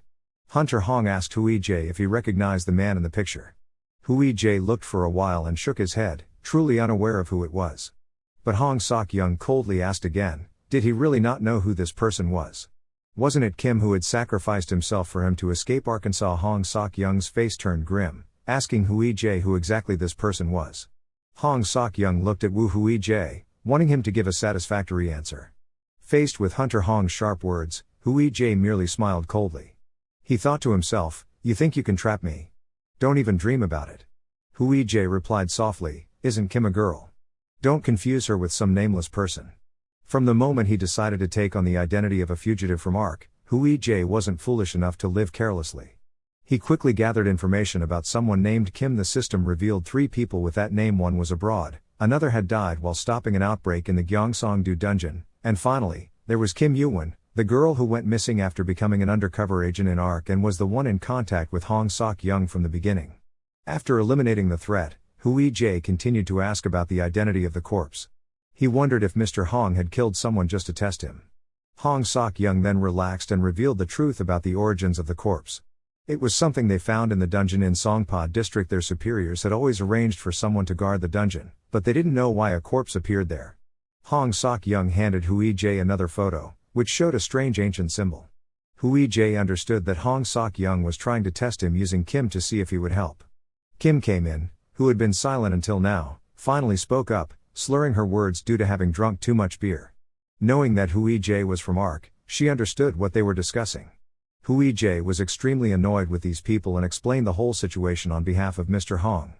Kim Kae-min reminded Hong Sok-young not to doubt the innocent again. Hunter Hong chuckled heartily, pulling out a pile of documents to give to Hui Jae as a peace offering. Among them were an ID card, a D-rank hunter license, and other related documents. Hong Sok-young laughed, telling Hui Jae not to get too emotional over it. Hui Jae shot him a loving look, thinking, do I really look that moved? The salary that Hong Sok-young gave him now wasn't even enough for his pocket money when he was younger, and he wasn't even allowed to explore dungeons anymore. However, Hui Jae didn't stay angry for long after all. This proved that Hong Sok-young had accepted his identity as a fugitive from Arkansas. Hui Jae handed Hong Sok-young the advertisement that Yu Hae Eun had received outside earlier. After reading it, Hong Sok-young felt like he was about to be brainwashed himself. Hui Jae didn't hesitate to inform them that this was created by Ark's Research Center, which was a branch that those people had established to secretly recruit members. Hong Sok-young didn't understand why they would do something as lowly as creating a cult.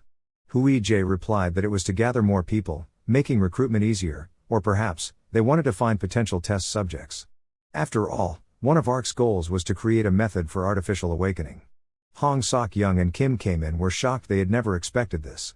Hui Jae explained once more that they were kidnapping children to increase their pool of test subjects. Hong Sok-young fell silent 2 years ago. A friend of his was sent on a mission in the United States, but his entire team was wiped out. To find his friend's remains, he had been following the trail left behind, which led him to learn about ARC and the South American black market. The more he investigated, the more he realized that this wasn't a small organization. They were involved in all sorts of crimes, and countries with ARC strongholds were secretly investigating them. Hui Jae thus understood better. ARC was only a part of the organization. They had separate divisions for conducting research, making it very difficult to gather information about the organization.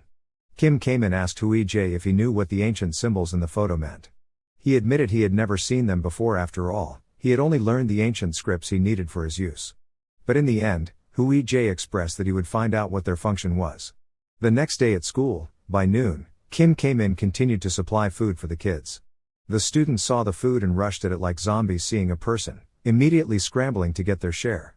Aside from that, Kim K-min also brought several items that Hui Jae had requested. Realizing it would take too long to do it alone, Hui Jae took out a notebook and handed it to Kim K-min, asking her to help him draw the ancient symbols since the ARC people drew them very messily. The students were resting a distance away when Jinwoo noticed the commotion among the teachers and quickly approached to eavesdrop. Hui Jae didn't reply to the boy, telling him to go back and play with the other students. Jinwoo didn't ask about the ancient symbols anymore but instead wondered when the principal would return. Hui Jae and Kim K-min didn't dare to tell the truth that Principal Hong had just returned and was already back on his way to investigate the dungeon. At that moment, Jinwoo suddenly caught a whiff of a strange smell. Hui Jae and K-min looked behind them, and the meat that had been activated by the ancient symbols earlier was emitting a strong, foul odor. It seemed ARC was indeed a bunch of scoundrels. They were using ancient symbols to create rotting meat to nourish that dungeon.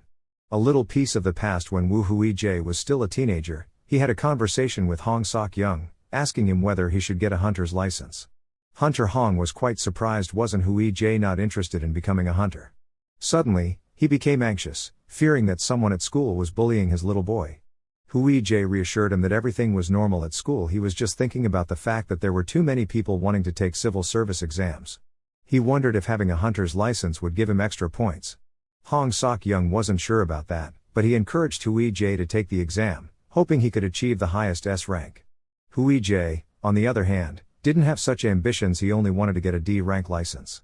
Hong Sok-young was taken aback but ultimately agreed with the boy. Back to the present, before leaving, Hong Sok-young informed Hui Jae that he felt there were definitely still people in the dungeon, and the situation was very complicated. However, with Lee Mason's assistance and arrangements, they only needed to wait for now. For the time being, they should prepare for the practical training for the students first. Hui Jae noticed that Hong Sok-young had prepared everything and thought that the hunter would directly take the kids with him. In his heart, he wondered how this was any different from dancing with a knife in front of a craftsman.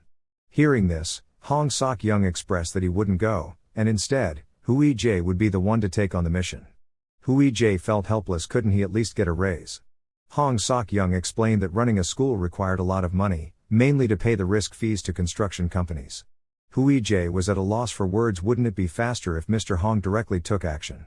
Hong Sok-young didn't see it that way. They needed efficiency in everything they did. This was a school built by him, and many people had opposed it, arguing that hunters didn't need a school. He had to work hard to convince others, so he needed to produce results to show them. If he or Kim K-min went, people wouldn't see it as a true result. Hong Sok-young understood that the number of awakenings was increasing, but the casualties in the dungeons were also rising, leading to hunters becoming increasingly sluggish in their skills. Therefore, this school could not be a failed experiment. After hearing this, Hui Jae felt despair. In short, it all came down to him taking action. However, Hong Sok-young offered him an easier alternative: to announce the ancient script to the world but only allow it to be taught in this school. Upon hearing this, Hui Jae resolutely chose the first option. In class, when the kids heard they were about to enter a dungeon, they were understandably astonished. Hong Sok-young explained the situation to them, treating it as a test. Hui Jae introduced the C-rank dungeon they would enter and stated that he would grade their performance, only intervening when necessary. Hui Jae wanted these kids to understand 4 key points before entering the dungeon: the dungeon's rank, the internal environment, the location of the core, and what monsters resided there. Only by knowing these 4 things could they devise a clear plan. While Hui Jae and the other students weren't paying attention, Park Seo-hyun was lost in her memories of the past with her grandfather, who had always instilled in her the dream of becoming the greatest sorceress. Hui Jae provided a brief overview of the dungeon information before dismissing the class. The students filed out, but Park Seo-hyun remained seated. Hui Jae approached her, concerned, and found her in tears, saying she wanted to drop out. Hui Jae was shocked by this news. Park Seo-hyun expressed that she had thought long and hard and felt that she had no talent whatsoever and wasn't capable of becoming a sorceress. To avoid being a burden to the team, she thought she should give up. Hui Jae felt a headache coming on. Why did this girl think like that? She had to realize that her spell casting speed was faster than most hunters. When Hui Jae mentioned Choi Jinwoo, Park Seo-hyun became even more despondent. Jinwoo had only awakened a year ago, while she had been awakened for over 10 years. Moreover, she even knew some unique spells, yet how could she consider herself a sorceress when she couldn't even use the spells she had learned? Hui Jae looked at her and asked where Park Seo-hyun had learned the unique spell. She answered that it was from her deceased grandfather. Upon learning that her grandfather had light attributes, Hui Jae smiled, unchanged in his opinion. He still believed that Seo-hyun was very talented and that he would make her into a great sorceress. Back in the teacher's room, Hui Jae recounted to the principal about Park Seo-hyun wanting to drop out. Hong Sok-young was taken aback but, after hearing the reason, could only smile helplessly. After all, Seo-hyun's standards were too high, and her grandfather was a remarkable yet strict man. It turned out that Hong Sok-young also knew Seo-hyun's grandfather, or more accurately, he knew his son, Seo-hyun's father. After that son passed away, he disbanded the guild to focus on taking care of his granddaughter. While he was strict with his son, he was quite indulgent with his granddaughter. He was a man who always hoped his son would take over his legacy, but his son turned out to be an ordinary man without his father's talent. After witnessing his son's death, Park No-jing regretted his choices and decided to raise his granddaughter in their hometown until he passed away after saving everyone in the dungeon. After hearing this, Hui Jae asked for more information and learned that after her grandfather and father died, a lawyer from the guild became Seo-hyun's guardian under her grandfather's direction, and she continued to live until now. This also meant that all the magic Park Seo-hyun learned came from her grandfather. Hui Jae decided not to pry into the girl's pain, but he also accepted the responsibility of keeping an eye on her. Hong Sok-young was surprised to hear this and then smiled before leaving, teasing the boy a bit on his way out. Back in class, Hui Jae continued explaining about the dungeon, but this time he only called 2 sorcerers to join him. Hui Jae reminded them that everyone in this world is imperfect, even hunters. They need to recognize their weaknesses and work on them. After all, Hui Jae wanted to test the magical elements of these children. In this society, nothing could replace the value of a sorcerer. However, due to the development of ancient scripts hiding mana and mana pens, their value gradually decreased. They became isolated and lost direction, and countless magical studies vanished. They began to strive in every possible way to pass on magic to their descendants. A great sorcerer in France learned how mana operated and published methods to detect one's magical element, helping other sorcerers analyze their descendants' mana and keep those with the same element while sending those without to hunter academies. But this had yet to happen, and Hui Jae still wanted his 2 sorcerers to test their elements. At this time, Kim Kae-min was also present and found the testing a bit strange, thinking that the only way was to feel one's own element. Hui Jae didn't know how to explain it, so he said it was the method of the creator of the ancient script. Hearing that this was related to ancient scripts, Kim Kae-min immediately wanted to try it. Hui Jae also used a method from the future, mixing dwarf gold powder, which amplifies mana, into clean water, using Mimir's lake water or blood to increase accuracy, soaking swan feathers, which protect Erd's lake, into this mixture, then covering a feather with mana for testing. Kim Kae-min went first, and the method worked immediately. A large branch enveloped her. The people in the classroom were stunned to see the results. Kim Kae-min was astonished and wanted to ask Hui Jae about the whereabouts of the sorcerer who had passed this method on to him, as it could change the world. Hui Jae noticed the flames burning around her and mentioned that the sorcerer had already passed away before calling his 2 students to test their elements. Park Seo-hyun took the feather first, and after channeling mana into it, a wave of darkness suddenly enveloped the feather. Hui Jae immediately knew he had guessed correctly. He told Park Seo-hyun that her element was darkness, which was the opposite of light, meaning she was not lacking in skill like her grandfather. Her element simply didn't match his. Hui Jae then passed the feather to Jinwoo. As he channeled mana into his hand, a blue flame surrounded the feather. Jinwoo didn't feel hot at all. Hui Jae realized that Choi Jinwoo's element was light. Upon hearing this, he sensed that something was about to happen. After the elemental testing session, Park Seo-hyun asked to speak with her teacher. She had thought it through and accepted that she could not use her grandfather's magic, but she did not want his magic to be forgotten.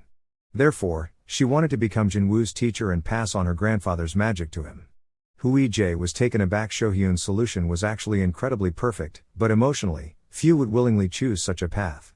Park Shohyun was resolute. She didn't want her grandfather's magic to disappear, but she also didn't want to teach just anyone. Although she had only known Jinwoo for a short time, she still trusted him. Huijie repeatedly asked if she had thought it through, and after receiving many affirmations, he nodded in agreement. He thought to himself that the girl's spirit was not bad. Perhaps she had matured in her thinking, or maybe it was his hidden talent for winning people over. Regardless, this was indeed a good thing for Choi Jinwoo. Little did they know, Jinwoo, upon hearing this, immediately refused, leaving both Kim Kae-min and Huijie stunned. Jinwoo expressed that he wasn't looking down on Shohyun or anything, but he just found the whole situation a bit odd. Kim Kae-min still wanted to convince him to accept the offer. After all, Jinwoo felt this was an incredible opportunity. He could even become a great sorcerer. However, he still refused because he believed that the magic was likely very significant to Park Shohyun, and he also felt he wasn't smart enough to understand everything.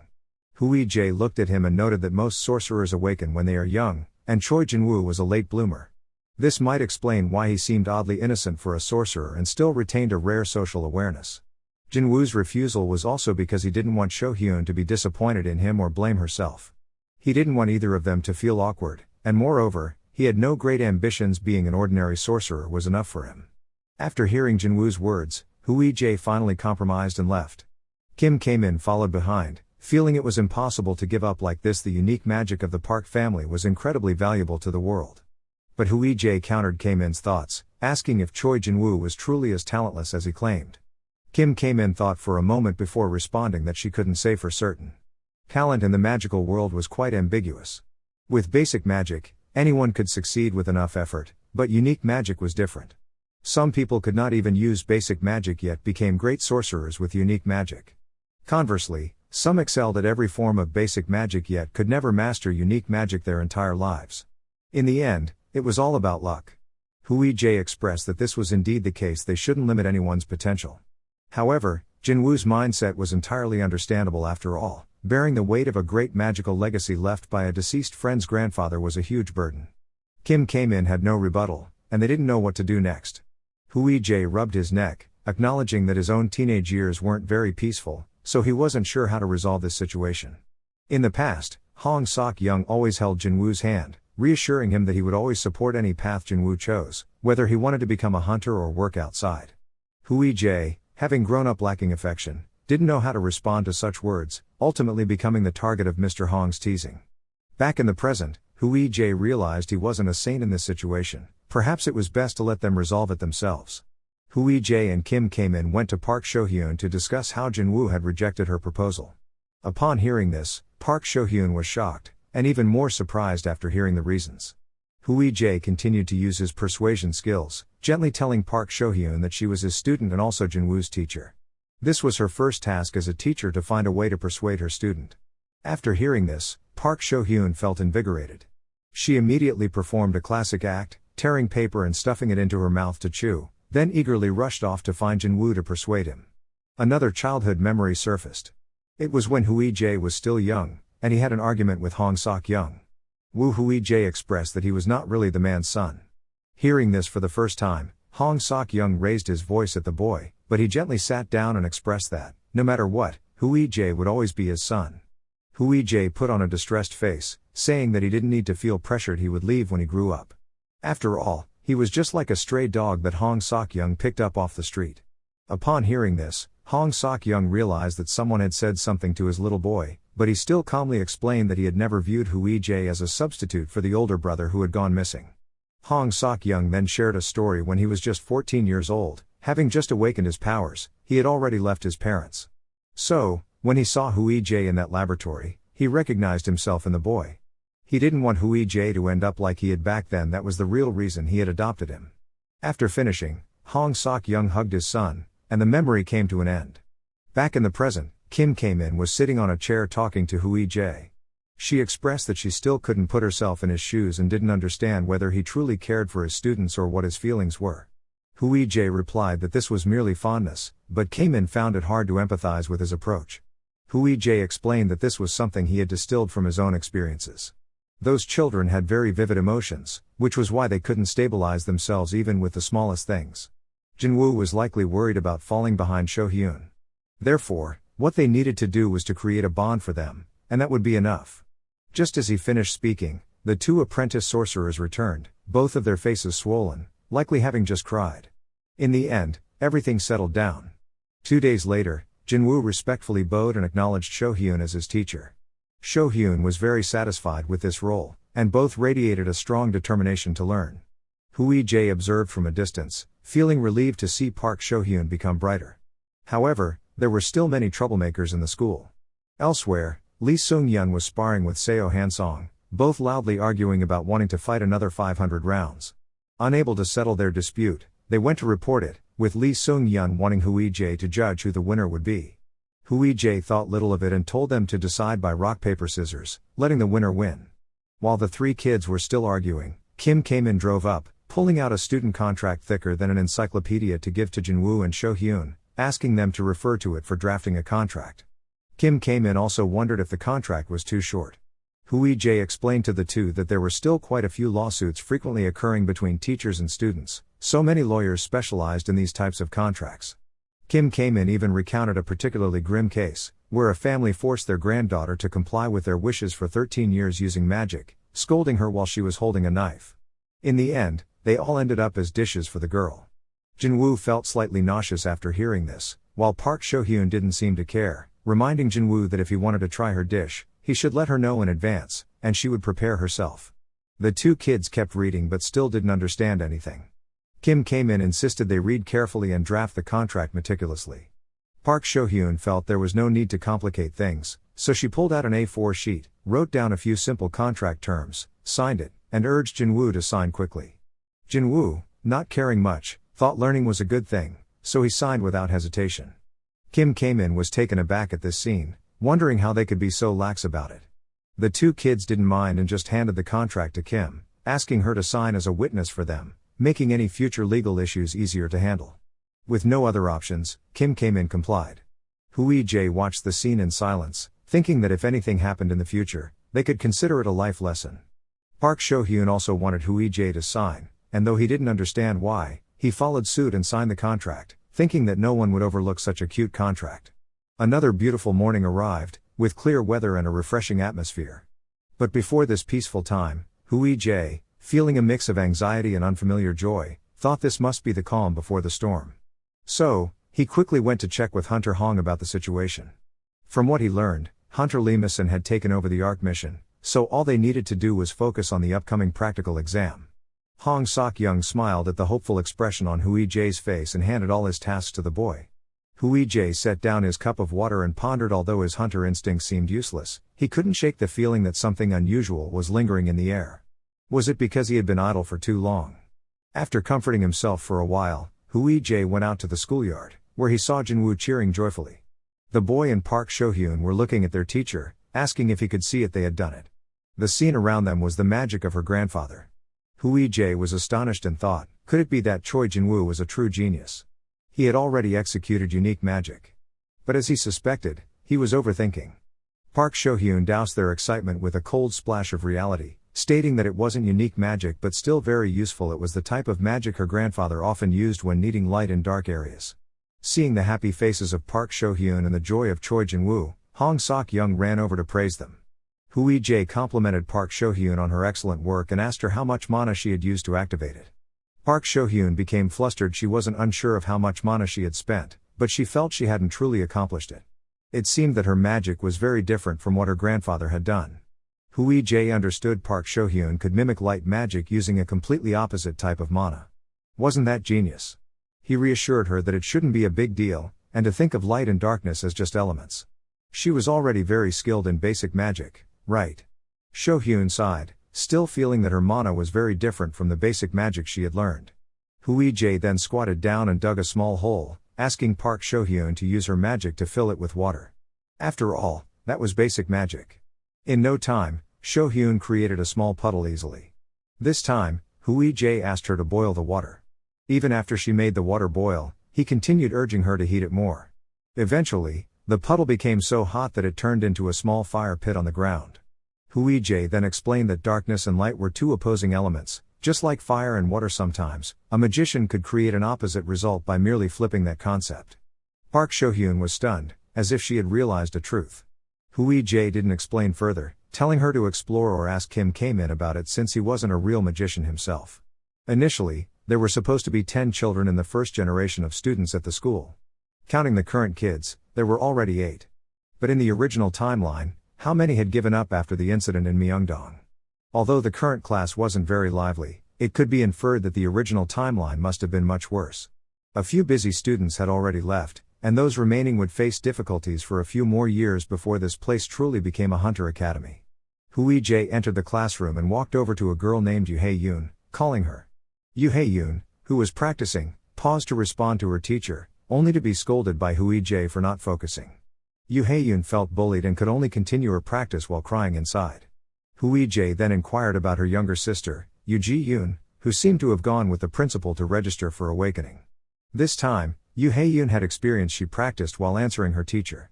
She sighed about her troublesome little sister, recounting how Yoo Ji-yoon had recently taken to soaking her feet in ice at school, claiming that ice water would help her mana circulate better. Huijie couldn't help but feel a chill at that, thinking that if she were thrown into a holy church, would she be instantly converted? Yoo Hae-yoon continued to express her frustration, explaining that her sister had discovered a new method, claiming that one must cleanse their stomach to allow mana to circulate, which led her to eat only cabbage all day yesterday. Huijie didn't know what to say and could only pat his student's shoulder to comfort her. At this rate, he wasn't sure how long that little girl would survive until she turned 20. Worried, Huijie even dreamed of nightmares that night, imagining Yoo Ji-yoon transforming into a bee and flying away. Each new chapter is another memory from when Woo Huijie was a child. Hong Sok-young approached him and asked about his homework, in which he had written some thoughts about the future. Woo Huijie truly understood it. The boy wanted to prioritize a stable job and didn't want to be ordered around by anyone, so his dream was to work hard and climb to a high position to become the boss of others. However, he felt that private companies wouldn't fulfill that ambition, so he wanted to become a civil servant. He also didn't want to be president because that seemed too exhausting, so being a mid-level manager was the best option, just having to delegate tasks to others. Huijie continued analyzing, noting that civil servant salaries were relatively low, but the other conditions were quite good. After all, everything had its price, and he just accepted that. Seeing the precocious nature of the boy, Hong Sok-young had no choice but to pat him on the head, ultimately expressing his full support for whatever Huijie chose to do. Time continued to flow, and as Huijie grew older, Yoo Ji-yoon continually clung to him, trying to persuade him not to drop out of the academy. Huijie paid her little attention after all. He wanted to be a civil servant, not a hunter. Yoo Ji-yoon felt helpless but dragged Huijie along to have a spar with her. Huijie immediately refused, saying he had a test next week. Yoo Ji-yoon tempted him, saying if he became a hunter, he wouldn't have to take the test anymore. Woo Huijie dismissed her, expressing that he didn't want to be an idiot like her. The narrative continued to Huijie's adulthood. Huijie was in the office talking to some hunters, advising them to work hard under Hunter Yoo Ji-yoon to become official hunters. At that moment, one of them questioned Huijie, asking why he didn't become a hunter, as his skills and knowledge surpassed theirs. Huijie quickly interrupted, stating that he didn't like fighting and disliked rushing into things thoughtlessly. Back in the present, Huijie was on the main road, wanting to visit Yoo Ji-yoon's high school. Just as he mentioned her, she appeared on the other side of the street, reading a flyer. At that moment, a middle-aged woman approached her, intending to lecture her about the issue on the flyer. Huijie noticed from a distance and realized this woman was trying to spread some ideology. Without further ado, he rushed over to rescue her. When the woman saw Huijie was a teacher, she cheerfully wanted to strike up a conversation. Her name was Jong Yeonhwa, and she pulled out a business card with the name of the New Awakening Association on it, which Huijie immediately recognized as a cult. She used sophisticated language to explain that their organization mainly conducted various activities for children, such as health checks, volunteer work, summer camps, and provided consultations on dungeon-related issues. Ms. Young expressed that many people like Huijie often visited to discuss how to improve children's lives. Their New Awakening Association had branches nationwide and received government support, so it was completely reputable.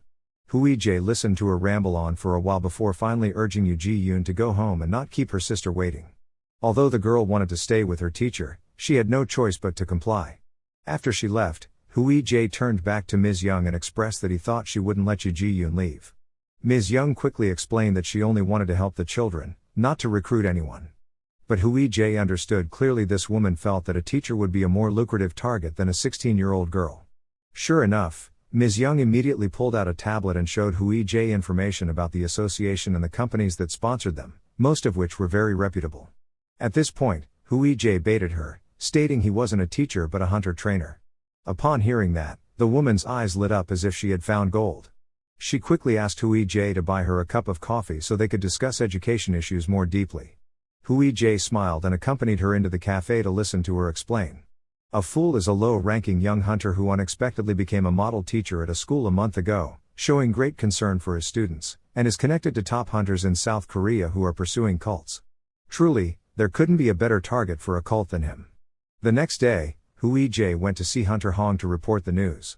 He recounted meeting a woman who, after hearing him express concern for the mental health of the children, became excited and even handed him a teaching curriculum, suggesting he come by to take a look when he had time. Hui Jae informed Mr. Hong mainly to let him know he would be in contact with this association for work and intended to send someone else in his place. Hong Sok-young, hearing this, asked why it had to be so complicated and suggested that Hui Jae go himself. Hui Jae explained that he was still being monitored. Hong Sok-young replied that it was no problem since Hui Jae had given him a heads up. Hui Jae fell silent for a moment before admitting that he wasn't very good at secretly gathering information. Hong Sok-young found this amusing and couldn't help but laugh. After composing himself, he asked Hui Jae what position he had held at ARC and if he had ever infiltrated anywhere to gather information. Hui Jae stated that such actions were not part of his duties at the time. Hong Sok-young then realized that ARC still had no leads, so Hui Jae should go to the New Awakening Association and see what he could uncover. However, Hunter Hong suddenly realized another issue: if Hui Jae had close contact with ARC personnel, would anyone recognize him? Hui Jae thought for a moment and said that not many people knew what he looked like at Arkansas. Upon hearing this, Hong Sok-young didn't think further and reminded Hui Jae not to overdo it, suggesting he investigate and then leave quickly. When Hui Jae expressed that he didn't have a phone, Hong Sok-young was shocked. He asked if Hui Jae didn't play TikTok, Free Fire, or chat after class. Hui Jae replied that he usually prepared lesson plans for the next day after school, implying that not everyone had time for games. Hong Sok-young was taken aback by this revelation. Ultimately, under Hui Jae's pressure, he made an excuse and left quickly, truly the most dedicated principal of the year. Finally, the day to conquer the dungeon had arrived. In the teacher's lounge, Kim came in, looked at Hui Jae, who was only wearing a set of armor, and couldn't help but admire him for being so comfortable. While she helped Hui Jae get his mana control gear, she asked what rank he was. Even if he was an illegal awakener, he should still have a level, right? Hui Jae smiled and referred to what was on his permit. Kim knew he was boasting, but that was indeed the only way to prevent ARC from being suspicious. Kim then shared that Lee Mason had gone through a lot of trouble to complete Hui Jae's background checks, although she didn't understand why it had been so difficult. However, their leader had resolutely refused to answer any questions. Kim asked if Hui Jae thought the kids could conquer the dungeon. Hui Jae felt they couldn't afford to fail after all. The Daesan Guild had already cleared this dungeon before. Kim disagreed with Hui Jae's approach, noting that he hadn't taught the children how to choose a leader yet. Hui Jae felt it wasn't necessary since some had already been in a dungeon before, and there was even one who had belonged to a guild. It then struck Kim that Oh Yun-wook and Hansong had indeed been in guilds as well. Hui Jae was surprised, thinking only Hansong had been in a guild, but now Yun-wook too. Reflecting on past events, Hui Jae was astonished that the pig-like boy had also been a slave to a guild, a victim who had acted foolishly. Finally, everything was ready, and Hui Jae quickly stepped out with the group of students waiting for him. Looking at Yun-wook, who was still young and handsome with a six-pack, Hui Jae sighed inwardly. This pig, he thought, this time he would help him become a person again, not just some pathetic creature as before. As they approached the dungeon, a woman walked toward them. It was Kim So-jong from the Dungeon Management Office, part of security and administration. Hui Jae felt a sense of familiarity when he saw her, as if he had encountered her somewhere before. Kim So-jong took the documents from him and reassured him not to worry, as the student's skills here were certainly impressive. While she was speaking, Hong Sok-young also arrived. Seeing Kim So-jong speaking gently to Hui Jae made him envious, as she usually directed her ire straight at him. So-jong, overhearing this, didn't hesitate to demonstrate her point and immediately turned to scold Hunter Hong. Watching this scene, Hui Jae finally remembered she was the one who had attacked the research facility that day. He never expected to meet her again. She was indeed a lucky figure from his childhood. Kim Sojong paid no attention to Hui Jae's admiring expression and reminded Hong Sok-young and the kids that if anything urgent happened in the dungeon, they should leave immediately. Normally, there would be hunters accompanying them during these tests, but everyone was busy today. Hong Sok-young and Kim Sojong engaged in a verbal spar, making the students in the vehicle tremble with fear. Hui Jae, left with no choice, finally interrupted their conversation and successfully led the 9 kids into the dungeon. Once they entered, the students were taken aback by the scenery around them. Hui Jae quickly called for them to gather to give some reminders. He stated that he wouldn't be doing anything in this test, he would only observe from a distance to evaluate the usefulness of each strategy. At that moment, Lee Seung-yeon raised her hand to ask about the scoring for this test and how it would impact their learning process. Hui Jae smiled warmly and explained that if they didn't perform well, they would have to attend remedial classes taught by him, meaning the lower their scores, the more time they would have to spend in class. The kids looked scared upon hearing this. Hui Jae didn't elaborate further and immediately left, not answering any more questions. After all, it was the first time for many of the students, and they were a bit confused about what to do. Just then, Yoon Wook spoke up to analyze the situation, stating that the dungeon's core was located in the eastern part of the forest, and to reach it, they would have to pass through the pixies' territory. He reminded the 2 mages, Jinwoo and Cho Hyun, to activate the mana concealment spell for everyone, and then he led the way inside. Hui Jae felt a bit more at ease as he watched the 8 students begin to move. The dungeon they entered was a forest type, filled with trees, including pixies, monsters with intelligence akin to that of children, who knew how to find water to douse fire. However, there was no water source here. If they recalled their teacher's lectures, they would understand that starting a fire for an attack would yield the highest scores. But, of course, not everyone was perfect. When confronted by a pixie, Yoon Wook used his sword to deal with it. As they ventured deeper into the forest, more monsters appeared. Yoon Wook and Hansong fought the monsters in front, and Yoon Wook called for the 2 mages to quickly use their magic shields. Park Shohyun promptly cast the spell, and after some struggling, they finally dealt with all the pixies there. This was their 3rd battle with monsters. Yoon Wook turned back to check on the 2 mages to see if the concealment spell was still holding. Park Shohyun responded that there were no issues. Yoon Wook reminded everyone that the dungeon's core was very close, but to be cautious and not let their guard down. As they walked, the students gradually relaxed and began chatting among themselves, feeling that this C-rank dungeon was relatively easy. Among them were a few students who had previously entered dungeons, and they speculated that this might be a training dungeon, making it easier compared to other C-rank dungeons. Lee Seung-yeon became more confident, believing their skills would shine in this dungeon. Yoon Wook added that as long as teacher Hui Jae was watching over them, if they couldn't complete the dungeon on their own, the principal wouldn't accept it. After all difficult challenges had been cleared at school. Hui Jae, overhearing this, felt that while he didn't particularly like the kiddo Yoon Wook, he would still give him points for his recent observations. Normally, pixies traveled in groups, but they had only encountered a maximum of 8 at once. Yoon Wook speculated that their teacher had merely been trying to scare them. Once the students passed through this area, Hui Jae stepped out. He sighed. No matter how easy the dungeon seemed, its difficulty level could change at any moment.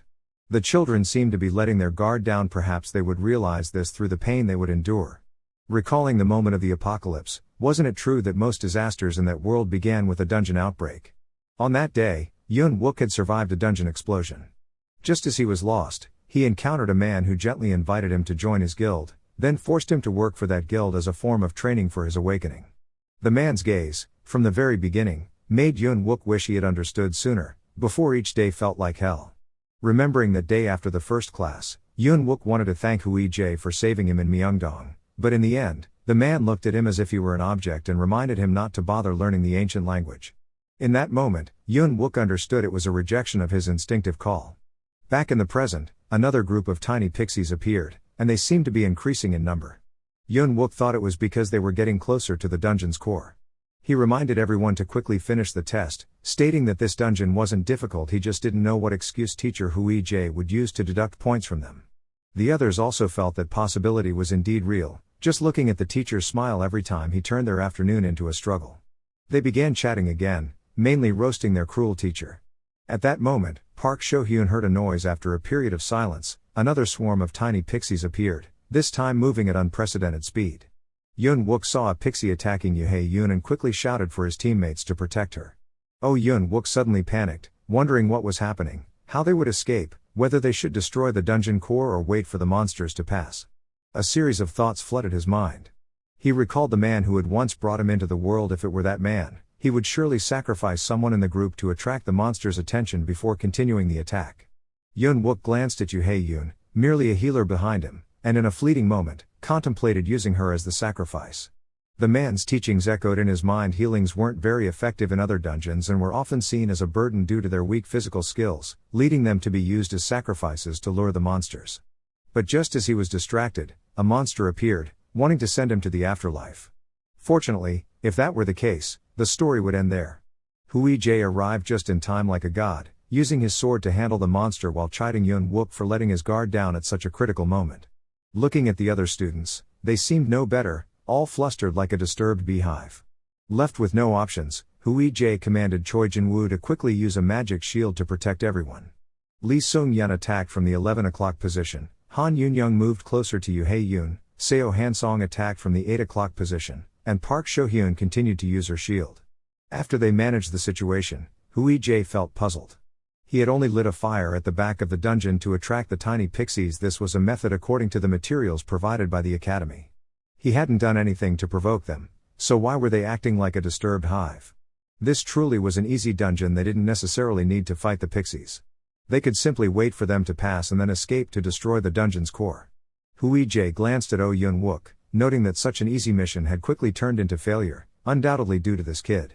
From the beginning, Oh Yun-wook had given directions, and the others had followed. He acted like a leader during the daily training sessions. While the leader played a crucial role in the outcome, everyone couldn't rely solely on one person. After everything was sorted out and they returned to the vehicle, Hui-jae didn't hesitate to bluntly tell Hong Sok-young and Kim K-min that their dungeon conquest had failed. Both of them were taken aback. Hui-jae explained that the dungeon had been destroyed, but the students had failed to meet the requirements. For him, that was a failure. After driving back, Hui-jae reminded the students that they would have to explain this to themselves. The next day, he would give everyone the evaluation results, but the scores didn't necessarily reflect much. The students returned to their dorms dejectedly, with only 3 teachers left in the vehicle and 1 student who hadn't yet exited. Hui-jae sighed and called for Kim K-min and Hong Sok-young to get out so he could speak with them. The two of them, indeed frightened by the atmosphere in the vehicle, rushed out of the door. In the vehicle, only Hui-jae and Yun-wook remained. Hui-jae finally asked the boy what he wanted to say, as he had no intention of scolding him. Any issues needed to be corrected quickly.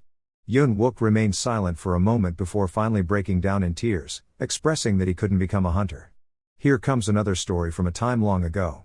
At that time, Hong Sok-young brought the young Woo Hui-jae to the home of grown-up Yun-wook, who hadn't yet gained weight, asking him to take care of his son for a few days. Hong Sok-young was just like always, tossing a child to his student and irresponsibly running off to work. Yun-wook was used to this teacher by now, and with no other choice, he had to accept the tiny boy. That was also the first time Woo Hui-jae got to know Oh Yun-wook. In the previous timeline, 2 years after Oh Yun-wook graduated from the academy, he immediately founded a guild, quickly gaining fame within just a year, becoming an impressive figure. However, this impression wasn't very positive in Hui-jae's mind. He remembered Oh Yun-wook as the one who vomited the moment he entered a dungeon. The guild members had handed him a bottle of water. Hui-jae looked at the chubby version of Yun-wook and thought to himself that this guy was one of the few hunters and the most prominent guild leader in South Korea, but he certainly didn't look the part. At that moment, Yun-wook struck up a conversation with Hui-jae, who seemed not to remember much about the little boy who once stayed at his home. Yun-wook didn't pay it much mind and pulled out a bottle of water to drink.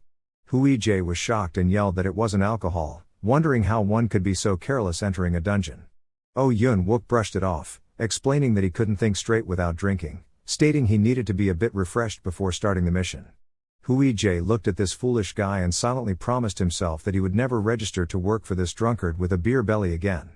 Returning to the present, Yun-wook was still a tall, fit boy without a beer belly, crying pitifully like a little piglet, making Hui-jae feel helpless.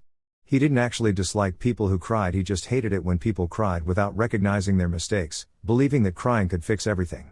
If this kid were an employee in his management office, he would have been fired long ago. However, this kid was still a student, and Hui-jae wanted to change the future of this piglet a bit, not wanting a school hotshot to end up sloppy like that pig. Hui-jae asked Yun-wook why he thought he shouldn't become a hunter. Yun-wook then shared his past about being a member of a guild, or more accurately, being used as bait for 3 years.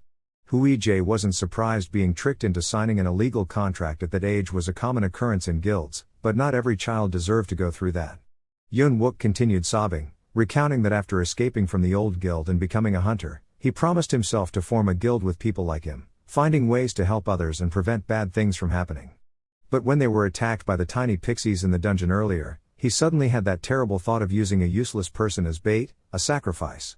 It was a truly disgusting thought. He thought he hated that bastard more than anyone, but it seemed that was also the method he was most familiar with. Yun-wook was about to berate himself, but Hui-jae quickly interrupted him. He suggested that among the people they knew, some might have grown up like Yun-wook. After thinking for a moment, Hui-jae shared a story from his childhood when he made a mistake by signing a contract he didn't understand. Fortunately, he had escaped, thanks to the help of a stranger who wanted to assist people in similar situations. Hui-jae expressed that he was just like Yun-wook. The worries he had now were probably quite normal. Hui-jae thought about comparing what Yun-wook had revealed with the actions of that foolish piglet from the previous timeline. Perhaps he understood this kid a little better now. Ultimately, Yun-wook couldn't escape his past, the old guild, the disaster in Myeongdong, and the contract regarding the hunter school. He recalled the past when he thought negatively about Yun-wook, feeling a moment of guilt in his heart. Thinking back, having been a slave to a guild and later compensating a large amount of money to the victims' families, becoming an ambassador for the campaign against illegal activities in dungeons, wasn't it true that his determinations were being fulfilled? Hui-jae remembered directly asking Yun-wook why he did such things. At that time, Yun-wook simply stated that he wasn't a good person and had done many terrible things. He just didn't want to be at that level anymore. He wanted to prove that he could be a much better person than that. Returning to the present, Hui-jae could only advise Yun-wook to try to prove himself. After all, this was his life, and he had to make his own decisions. Hui-jae inquired about the old guild, and upon discovering that that guild and that bastard were still alive, he felt pity for this kid. Hui-jae encouraged Yun-wook to show that bastard that he could succeed even without resorting to those extreme measures. Wouldn't that be the best way and the most painful way to slap himself in the face? The three teachers met again at the chicken restaurant. After hearing Hui-jae recount the entire incident, Hong Sok-young sighed with relief, glad that his students hadn't failed. It would have been quite embarrassing otherwise. Hui-jae then asked Principal Hong if he could arrange a psychological counseling session for Yun-wook, as well as for Seo Han-song and the other kids stuck in Myeongdong. At the very least, they should receive some psychological treatment. Upon hearing this, Hong Sok-young explained that while psychological counseling seemed like a good measure, how many % of psychologists could be considered awakened? Hui-jae had never thought of that aspect before. Hong Sok-young continued to elaborate that if, during a counseling session, a hunter started to awaken and went crazy, would the psychologist be able to control that? Kim Kae-min shared a story from the past where a hunter had gone into a frenzy and killed his psychologist. Although the hunter hadn't done it intentionally, everything deteriorated after that incident. Eventually, it was quite predictable that psychologists began to refuse therapy for hunters, even wanting stricter protection for themselves. Hui-jae thought back to his own childhood, recalling the psychological therapies he had received, realizing that it was because he hadn't awakened yet that he was able to do so. He still felt that, after all, they were just kids. However, Hong Sok-young reminded him that even so, they all held hunter licenses and were at high levels, making it impossible to have a psychologist specialized in that area. Moreover, he pointed out that if the students couldn't overcome their own psychological traumas, they wouldn't have been in the academy in the first place. Yet Hui-jae still thought they were just children. Hong Sok-young smiled, no longer bringing up the issue, and shifted the conversation to the National New Hunter Association. Principal Hong even proposed a very good idea to let Hui-jae participate in some meetings at the association and then return to provide psychological counseling for the students at home. This was indeed a good suggestion. After hearing this, Hui-jae continued to request a salary increase, but of course, Mr. Hong could not agree to that and resorted to his signature tactic of dodging the question. The next day, Hui-jae actually went to the location of that association. Thinking back to Principal Hong's words from yesterday, he realized that he was indeed correct. But in those dungeons, only truly strong hunters could survive. In 2 years, the children would graduate and have to fend for themselves without help from Hong Sok-young, facing challenges without the option to refuse. However, Hui-jae felt that everything must have its limits. Hong Sok-young truly wasn't a very perceptive or deep person, and he seemed to care for the children more than he initially thought, but how could he truly abandon them? As Hui-jae walked, he pulled out the business card from the day before to call the missionary aunt from earlier. Upon recognizing it was Hui-jae on the other end, she cheerfully inquired, expressing that it had been a long time since she last saw him. Hui-J silently thought to himself that if this aunt was constantly spamming his phone, how could it possibly be a long time? Aunt Young informed him that there was a meeting for children who had suffered psychological trauma after the dungeon terrorist attack, and if he wanted, he could attend. Hui-J felt like he had stepped on a landmine with her words, uncertain whether he should follow her. In the end, Kim Kae-min drove him there. Kim Kae-min expressed regret that they should have brought Me along to lighten the mood a bit. Upon hearing that name, Hui-J was clueless about who it was. It turned out that Me was the name of a car in her collection, the most beautiful one. Hui-J suggested that they shouldn't attract too much attention. Before arriving, he had changed into a formal outfit and then entered the association's base. A person in a white lab coat greeted Hui-J enthusiastically upon his arrival. After learning that he was the one recommended by Director Young, this person led him to the auditorium on the second floor, also handing him a sticker to attach to his phone for entry. Hui-J looked at the smiling face before him, stunned but ultimately said nothing and followed the directions to the auditorium. As he walked, he thought that the man's face looked very familiar. He resembled number 3, a person considered a defective product from the laboratory that year, who had completely vanished while he was still locked up in the lab. When he was young, Hui-J vividly remembered that the boy nicknamed number 3 was 15 years old, the oldest kid in the laboratory. In that lab, graduation or dismissal was determined at age 13, so for the younger children, number 3 was like an older brother. The fact that he had remained there for so long was thanks to his obedient nature, caring for the younger ones at the director's orders, or perhaps the director didn't dare let number 3 leave and let Hui-J become the eldest. But eventually, number 3 disappeared right before he turned 16, and Hui-J was no longer constrained by anyone, becoming the largest leader among them. Even though number 3 and Hui-J hadn't truly gotten along back then, there was still a bit of affection and some lingering sentiment. Returning to the present, Hui-J looked at the boy in front of him, truly surprised to meet this person in such a way. At the seminar, the woman on stage was explaining psychological issues, while the people sitting in the audience listened and responded attentively. Hui-J sat there, listening to the discussions about love for children, realizing that there were indeed many things he still needed to learn. As the attendees began conversing with each other, it seemed they were familiar with one another, and their topics revolved around school matters. Hui-J listened to these people chatter away, suspecting that those around him might be part of the ARC working team, using this method to attract more members. At that moment, a woman turned to engage Hui-J in conversation, and after learning he was a teacher at a high school, everyone continued discussing child education as usual, seemingly genuinely concerned for the children. Hui-J decided to stop listening, using the excuse of needing to use the restroom to step outside and look around. As he walked, he sighed, pondering how to gather information this way, uncertain whether they were actually connected to Arkansas. He glanced at some of the younger staff members of the association, unsure if he could approach them to extract information, and whether those kids would be targets for ARC recruitment. But since they were all part of SEX, it was natural for them to have recruitment goals.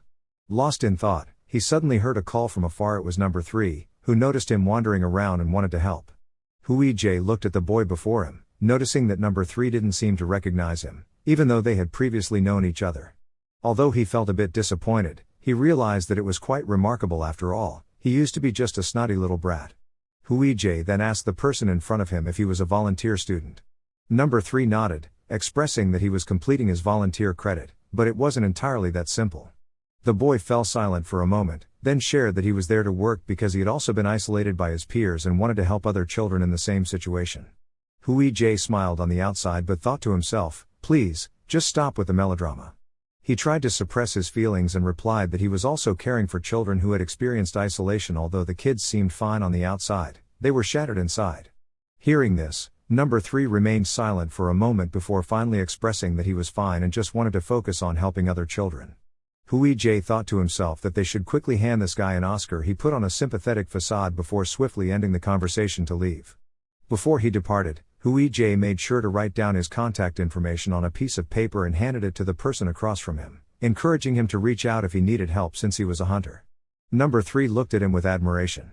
Hui-J wanted exactly this effect to feign lowered defenses with this guy and see how he would react. Back at school, Hong Sok-young, after hearing everything, learned that the organization named the children with numbers instead of proper names. Even Hui-J's brother, as rumored, was called number 13, which fueled his anger towards ARC even more.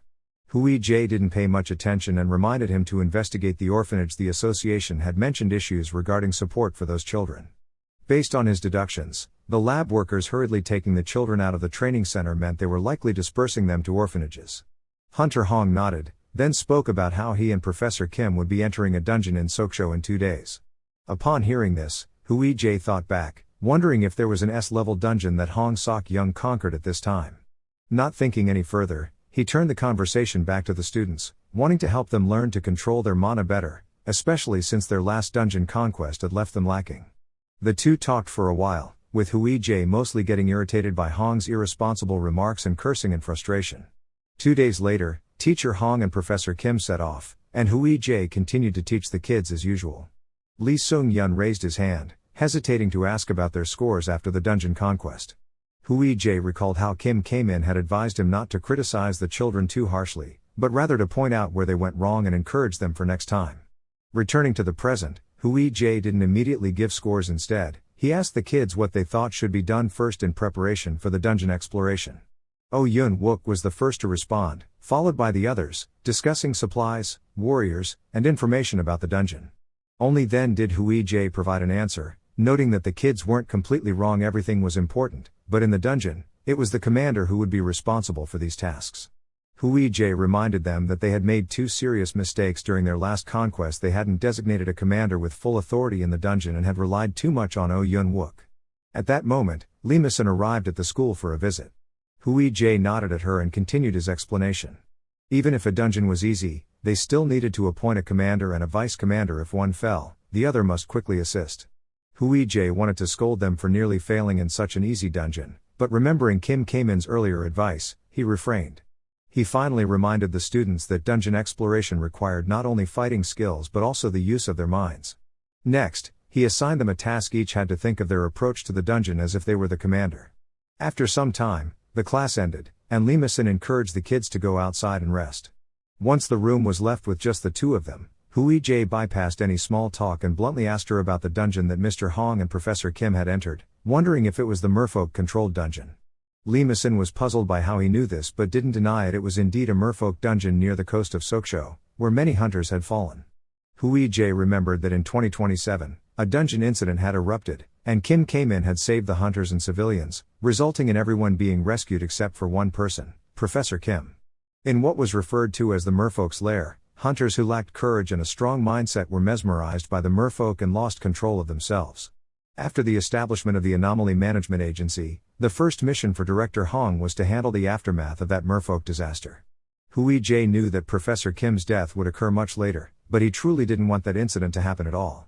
He didn't respond to Lee Mi-sun, feeling a sudden worry about the upcoming expedition. However, there was nothing he could do to manage this. He could only reassure himself that both Professor Kim and Hong Sok-young were present, so everything would be fine. In the end, Hui Jae didn't say anything more to Lee Mi-sun, simply mentioning that he had just been a little distracted. Seeing that he wouldn't say anything else, Lee Mi-sun finally stated her purpose for coming here. She wanted to invite him to join her guild. Although she genuinely wanted to avoid drawing attention, she knew that once the ancient texts were disclosed, they couldn't escape being discussed. Therefore, she planned to announce the less significant ancient texts first, and if all went well, organize a presentation later. Lee Mi-sun wanted Hui Jae and her guild not only to better control information but also so that if anything happened, they could handle it under the guild's name. Hui Jae didn't hesitate to shake his head in refusal. Although Lee Mi-sun was not disappointed by the rejection, she expressed that it would have to be accepted. However, she also stated that as long as Hui Jae didn't harm anyone in broad daylight, the guild could manage everything else. Meanwhile, in the merfolk dungeon, the hunters had begun to venture inside. After a few minutes of break, class resumed, and Hui Jae wanted the kids to think quickly and freely strategize. Noticing that no one dared to take the lead, Hui Jae immediately designated Oh Yun-wook, as he had almost acted as the team leader last time. When called out, Oh Yun-wook came forward and sat down, answering his question by choosing Seo Han-song as his vice commander, since he had experience in dungeon exploration and they had previously collaborated together. Oh Yun-wook continued to outline his strategy. Once the team entered the dungeon and gathered the necessary information, they would head toward the dungeon's core, using the ancient language prepared by the mages to conceal their mana. The healer would stand at the center, with the mages on either side. He would be in front, and the vice commander would be behind him. Hui Jae hypothesized that after 15 minutes of entry, they would encounter a pixie. Yun Wook expressed that the team would choose to kill it because pixies are creatures that move in swarms, but there would be a few that patrol alone or in pairs within their territory. Thus, he decided to kill it quickly before it could return to its nest and call for reinforcements. Hui-jae continued, stating that the distance between the hunters and the monster was 15 meters, with 3 trees in between, 2 of which blocked the monster's line of sight. The solitary pixie wouldn't realize it was being detected. Yun Wook stated that if the monster showed no signs of retreating, they would advance to get a clearer view. The commander would signal with his hand to inform everyone about the monster, and once they got close enough and could see clearly, they would attack. Hui-jae posed another scenario where they had approached the dungeon's core, but a large number of monsters charged at the team, which was also a situation they encountered during their previous reconnaissance. This time, Yun Wook remained calm and expressed that they needed to gather information first and ensure they weren't swept away by the monsters. Soonjin and he would deal with the ones charging directly at them. Since they didn't know the reasoning behind the monster's actions, their top priority would be to withstand the attacks. Yun Wook mentioned that he would kill the attacking monsters up front while letting those who weren't attacking go. After dealing with the monsters, they would destroy the dungeon's core before anything else happened, as their goal was to clear the dungeon, so there was no need to understand the reasoning behind the pixie's actions. After finishing his response, Yun Wook looked at Hui-jae with some concern. At that moment, Hui-jae smiled, praising him for doing very well. Yun Wook let out a sigh of relief and then asked about the scoring. Hui-jae responded that the dungeon conquest didn't have points, it was primarily to see if the participants could survive. The class continued, and this time Hui-jae called Seo Hansong to come forward. Hansong stated that he would choose Yun Wook as vice commander because he had many skills and experience. Hui-jae then posed a different scenario upon entering the dungeon. There were 6 pixies wandering at the entrance. Hearing this, Seo Hansong was stunned, replying that it couldn't be, that had never happened in any of the dungeons they had previously entered. Hui-jae expressed that dungeons were never the same. He smiled warmly, indicating that he was teaching them to think independently. Meanwhile, in the merfolk dungeon, the hunters were fiercely battling the monsters. Hong Sok-young strained to look ahead just as he had predicted. The dungeon would be challenging without Kim Kae-min's presence. Many hunters underestimated this dungeon simply because the monsters were merfolk, even though no one had survived here in the last 3 years. If it weren't for Professor Kim's strength, many in his team would have perished. While fighting off the monsters, Hong Sok-young pondered whether there was an ancient language that could silence the merfolk. Speaking of ancient languages reminded him of that Hui-jae. His original goal in bringing Hui-jae back was to monitor him, but he didn't know when it happened that this person started helping him significantly, making things much smoother. For nearly a year, he hadn't been able to raid dungeons due to the incident at Ark and the situation at the school. But fortunately, someone like Hui-jae had appeared, an experienced and dedicated hunter who was even willing to take on the teaching program at the school. Once the Ark incident was fully resolved, he also wanted to spend some time nurturing that kid, as age 30 was when a hunter's talent truly blossomed. While lost in thought, a merfolk charged forward to attack, but Hong Sok-young was, after all, the #1 hunter in South Korea. These monsters were mere shrimp. The enraged creature turned to attack the next target, which was Professor Kim, who was casting spells. In the next class, Hui-jae introduced a new assignment, where everyone would be free to present their strategies. The hypothesis was set: a dungeon was about to collapse, and the monsters reappearing in the dungeon were the pixies. However, the space in this dungeon was an endless plain, at least 10 kilometers away from the nearest forest, with no knowledge of the core location or information about the monsters. There was no shelter around, and by the time they arrived at the dungeon, all the monsters there already knew their positions. Han-young even asked about the weather in the dungeon, mentioning that it was a very hot place. Hearing this, she suggested they light the area on fire. She believed that the monsters wouldn't often leave their hiding places, being very cautious of intruders, and they had enough information to set traps or ambushes. Thus, if they entered that plane, they would only suffer.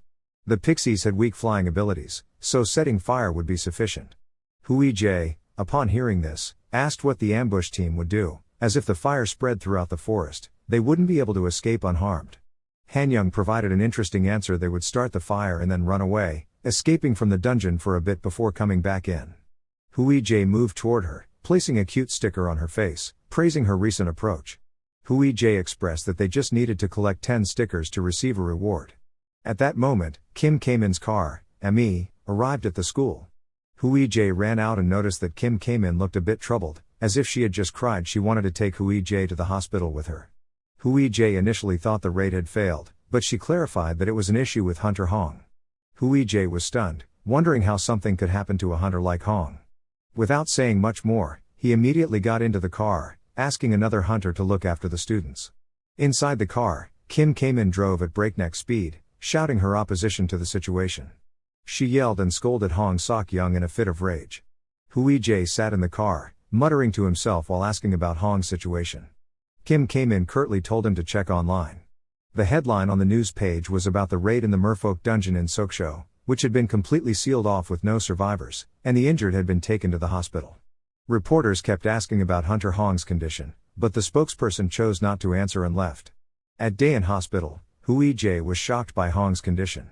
Hong Sok-young was covered in blood, bandages wrapped around his head and hands, yet he smiled at Hui-jae, even expressing regret for not seeing him cry. Hong stated that he had to pretend to be injured for a bit, as some branches of Ark had attacked him. The ship was in a low position to avoid radar detection, so it would be fine. Hui-jae understood that Hunter Hong wanted to feign injury to observe the actions of Arkansas. Hui-jae, hearing Kim Kae-min's accusations, asked about what had happened in the dungeon. Kim Kae-min, looking downcast, admitted that it was her fault for not having participated in dungeon raids for a long time. She hadn't noticed that a merfolk had attacked from behind. Hong Sok-young had rushed in just in time to save her. Hui-jae wondered why Kim Kae-min had been so upset earlier. She explained that Hong Sok-young had intended to pretend to be injured to deceive the students as well, and it was only when they reached the hospital that he revealed the truth to her. Hong Sok-young and Kim Kae-min went back and forth in their conversation, causing Hui-jae to feel a headache. Hong Sok-young sighed and decided not to discuss it anymore. He pulled out a necklace he had found in a dungeon in Mongolia 5 years ago, which was an item capable of absorbing damage the host received. Although quite powerful, it had its limits. Once the total damage reached a certain threshold, the host's name would be engraved according to the amount of damage absorbed. Thanks to the merfolk, the first consonant of his name had been inscribed on it. Hui-jae fell silent upon hearing this and excused himself to the restroom for a moment. In the restroom, he took out a necklace identical to the one he had just seen. 20 years later, he, too, received one of these necklaces, and the first character in Hong Sok-young's name had just been completed. If he had not accepted that necklace, or if he had not taken a leave of absence that day, would Hong Sok-young have endured just a bit longer and survived until he reached the Songpa dungeon in Seoul? Looking at the necklace engraved with Hong Sok-young's name, Hui-jae felt a deep pain in his heart, recalling the death of his father on that apocalyptic day. Had he known things would turn out this way, he would have called Hong Sok-young father at least once, but he had never done so. He had never called him dad.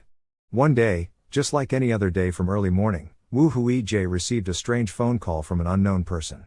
The caller, who introduced himself as Jong-hoon, informed him that he owed them a huge sum of money and threatened that if he didn't pay up quickly, he should prepare to say goodbye to his head. They were notorious gangsters in the underworld. Hui-jae didn't want to waste his breath on these thugs. He cursed at them furiously and hung up the phone. However, not even 3 seconds after hanging up, another call came in. Kim Kae-min noticed Hui-jae was distressed by the incessant phone calls and approached him. It seemed the previous owner of this phone number was in debt to someone. Just as he blocked one number, another one was calling. Hearing this, Kim Kae-min snatched the phone and answered it for him. She intended to hang up using a sarcastic tone, but the words from the other end surprised her. This time, it wasn't the loan sharks calling. It was someone named Kang Tae-woo. Kim Kae-min temporarily turned off the phone and asked Hui-jae if Kang Tae-woo was the boy he had mentioned before, the one from the Ark Research Center. Hui-jae was shocked for a moment but then nodded, confirming that it was indeed the number 3 from Arkansas. He connected all the dots and realized that Hong Sok-young's strategy of feigning injury had worked. Ark was making its first move. However, this strategy had gone a bit overboard, causing the students at the academy to feel gloomy about the situation. Hui-jae didn't intend to explain or get involved. After all, it was Hong's matter, and his job was to teach, not to be a psychologist. He quickly called back the number and inquired about the boy, number 3. Kang Tae-woo was a bit flustered on the line. He had awakened. Hui-jae was taken aback. Kang Tae-woo, unable to see Hui-jae's expression, continued to narrate the incident that had just happened. He had awakened and decomposed everything he touched, even unintentionally injuring his siblings in the process. Hui-jae tried to recall the events from the original timeline. Had number 3 ever awakened while alive? But he couldn't come up with an answer since he had never had the chance to meet Kang Tae-woo again after he graduated and left the research facility that day. The only thing he remembered was that before leaving, number 3 had been labeled a failed experiment. In the original timeline, only Hui-jae was considered a successful experiment, but even that wasn't perfect. Hui-jae only asked where Kang Tae-woo was, assuring him they would arrive as soon as possible. Number 3 thanked him profusely and hung up, promising to text the specific address immediately. Kim came in, who had been listening, was astonished. An awakened being at this moment seemed too coincidental. Hui-jae felt that perhaps Kang Tae-woo had concealed his awakening until now. Looking at the location Kang Tae-woo had sent, Kim came and asked Hui-jae how they would pick him up since he didn't have a driver's license. Hui-jae smiled at her, and she immediately understood his plan. He would use the excuse of wanting to impress Ark to ask a great mage like her to take him there. Kim came in was speechless for a moment, but then she had a new idea. The reason Kang Tae-woo was seeking Hui-jae's help was because he was having trouble controlling his power, right? So why not have him enroll in their academy? Hui-jae immediately rejected this idea. They couldn't bring someone from the Ark laboratory into this academy to study. Only someone out of their mind would consider that. Kim came and argued that this was the only way that would work. Besides, didn't Hui-jae mention that Kang Tae-woo was with his younger brother? Keeping him around wouldn't be much of a disadvantage. Hui-jae felt stuck. A lie had to be patched up with countless other lies. As someone pretending to be searching for his brother, he couldn't refuse this condition, and perhaps from the beginning, he had lost the right to reject it. Although Hui-jae wasn't very keen on it, he decided to leave the final decision to Hong. Unexpectedly, Hong Sok-young, upon hearing this, laughed heartily and agreed, even calling the kid Kang a transfer student. Finally, this academy seemed like a real school. At this point, Hui-jae couldn't stubbornly refuse or oppose it any longer. In the classroom, Hui-jae reminded the students to complete the assignments he had given, with a deadline by the end of this week. Those who did well would receive a sticker as encouragement. Hui-jae explained that he and Kim came in had matters to attend to, so they would leave early. At this point, the atmosphere in the classroom suddenly became unusually somber. Park Sho-hyun anxiously asked if Hui-jae and Kim were leaving because of the principal's situation. It seemed the students were very worried about Principal Hong. Hui-jae reassured them about Hong's safety, explaining that he had personal matters to attend to, which was why he wouldn't be present in class. Oh Hyun-wook immediately expressed disbelief, saying that if it was personal, why did Kim have to come along? They were either on a date or involved in the situation with Principal Hong, right? At this moment, Yoo Ji-yoon at the back of the class was very excited, asking if that meant she could attend school every day this week. Faced with this enthusiastic energy, Hui-jae didn't know what to say except, forget it. Meanwhile, in some location in South Korea, a boy was using a stick to write some words on the ground. Noticing someone calling him from a distance, he quickly stood up to leave. However, the words Woo Hui-jae were still clearly etched in the dirt. The boy pondered for a moment, then ran over and stomped on the ground until the words were no longer visible before finally feeling at ease to leave. The next day, on a road filled with red lizard monsters, Kim came in was frantically steering to avoid these creatures, while Woo Hui-jae and Kang Tae-woo sat in the passenger seat, chanting prayers, hoping to survive and make it back. Ahead, a red lizard much larger than the others appeared. Hui-jae shouted for Kim came in to quickly create a thorn whip, while he immediately smashed the window and lunged toward the front of the car to grab the whip, intending to use it to attack the monsters. To explain the current situation, we need to rewind 2 hours earlier. Woo Hui-jae and Kim came in were taking Kang Tae-woo to the paperwork office for awakened beings. Hui-jae asked Kang Tae-woo about his mana control and reassured him to stay calm, saying his body would gradually adapt to the energy inside. In such a sensitive moment, he needed to be a little careful. At this moment, Kim came in also inquired about the background of this number 3. Kang Tae-woo smiled and told them he actually had many younger siblings, the little children in the orphanage. His relatives were the caretakers there. Just then, a staff member called for Kang Tae-woo to come take his ID photo, and he hurriedly followed the staff member. Kim came in and Hui-jae observed his awkward demeanor, which resembled someone who had just awakened their powers. Kim came in then scolded Hui-jae for being so rough earlier. What had the boy done to upset him? Hui-jae didn't respond directly. No matter how many times he thought about it, the fact that a boy had randomly awakened his powers was still very strange and made him suspicious. The biggest suspicion at the moment was whether the ARC organization had truly succeeded in forcibly awakening powers. Could this be the reason they had destroyed the promising laboratory? However, this still didn't seem quite right. Even if their plan had succeeded, the past and future couldn't change so dramatically. Returning to the present, Hui-jae approached the office staff to ask for an item, which he later handed to Kang Tae-woo once they got in the car. It was an object made of various sized beads sticking together securely, resembling slime. Kang Tae-woo picked it up, but to his surprise, the beads immediately separated and fell apart, making him think he had broken it. Hui-jae smiled and reassured him that it was okay, he just needed to pick it up, and it would stick together again. This was a special slime for awakened beings. Kang Tae-woo needed enough strength as an awakened being to separate them, and once the mana and the beads ran out, they would automatically stick together again. At that point, he had to hold them tightly to prevent them from separating again. Hearing this, Kang Tae-woo expressed his excitement about the toy in his hand. As Kim K-min's car rolled on, Hui-jae asked if he had any plans for the future. Typically, those who had awakened powers wanted to become hunters. Kim K-min then asked Hui-jae what his plans were. Hui-jae immediately expressed that he had no desire to become a hunter, even though he had awakened since he was young. Kim K-min sent a warm glance at her colleague, and Hui-jae suddenly remembered their plan was to convince Tae-woo to become a hunter. Therefore, he quickly changed his tone and said that since times had changed, being a hunter now was quite exciting. If Kang Tae-woo wanted to become a great hunter, they would support him. It was their school that trained hunters. After some back and forth promoting their school, Kang Tae-woo simply smiled and said he would consider it later. Just then, they noticed a crowd of people outside running in panic. The fire lizard monsters were wreaking havoc on the street. It seemed there was a dungeon nearby that had erupted. Returning to the present, Woo Hui-jae used Kim K-min's thorn whip and his own strength to suppress the monsters, while also dealing with the largest fire lizard in the area. After some struggle, they successfully brought the monster down. Hui-jae quickly returned to the car to report that the largest one had been taken care of and that the smaller monsters had fled in fear. Kim K-min was not surprised by Hui-jae's abilities. She then turned to Kang Tae-woo to ask where the orphanage he had mentioned was. The situation outside was quite chaotic, yet there had been no emergency evacuation announcement, although even such an announcement wouldn't have been of much use. After a while, they reached the location Kang Tae-woo directed them to. Kim K-min mentioned the earlier monsters, noting that they weren't sure if the largest fire lizard was the final boss, as it seemed small compared to typical bosses. After a brief chat, the three quickly entered the orphanage. However, from the moment they stepped inside, Hui-jae felt that something was off. Why was there a smell of blood in an orphanage? Hui-jae then asked Kim K-min and Kang Tae-woo to stay outside, saying he would go in alone. Perhaps Kim sensed the abnormality in the place and immediately agreed. Woo Hui-jae entered the building, and on the first floor, he encountered the corpse of a caretaker. He ignored the body and went up to the second floor. If the fire lizards attacked humans, their flesh would melt away due to the poison. However, the wounds on this body indicated the opposite. It couldn't have been caused by the lizard monsters because they didn't eat humans. The higher he went, the more corpses he found, all of them caretakers. These bodies showed no signs of fleeing or resisting, as if they had voluntarily submitted or had foreseen their execution. Hui-jae entered a room and was horrified to see several bloody bodies piled on top of each other, all small children.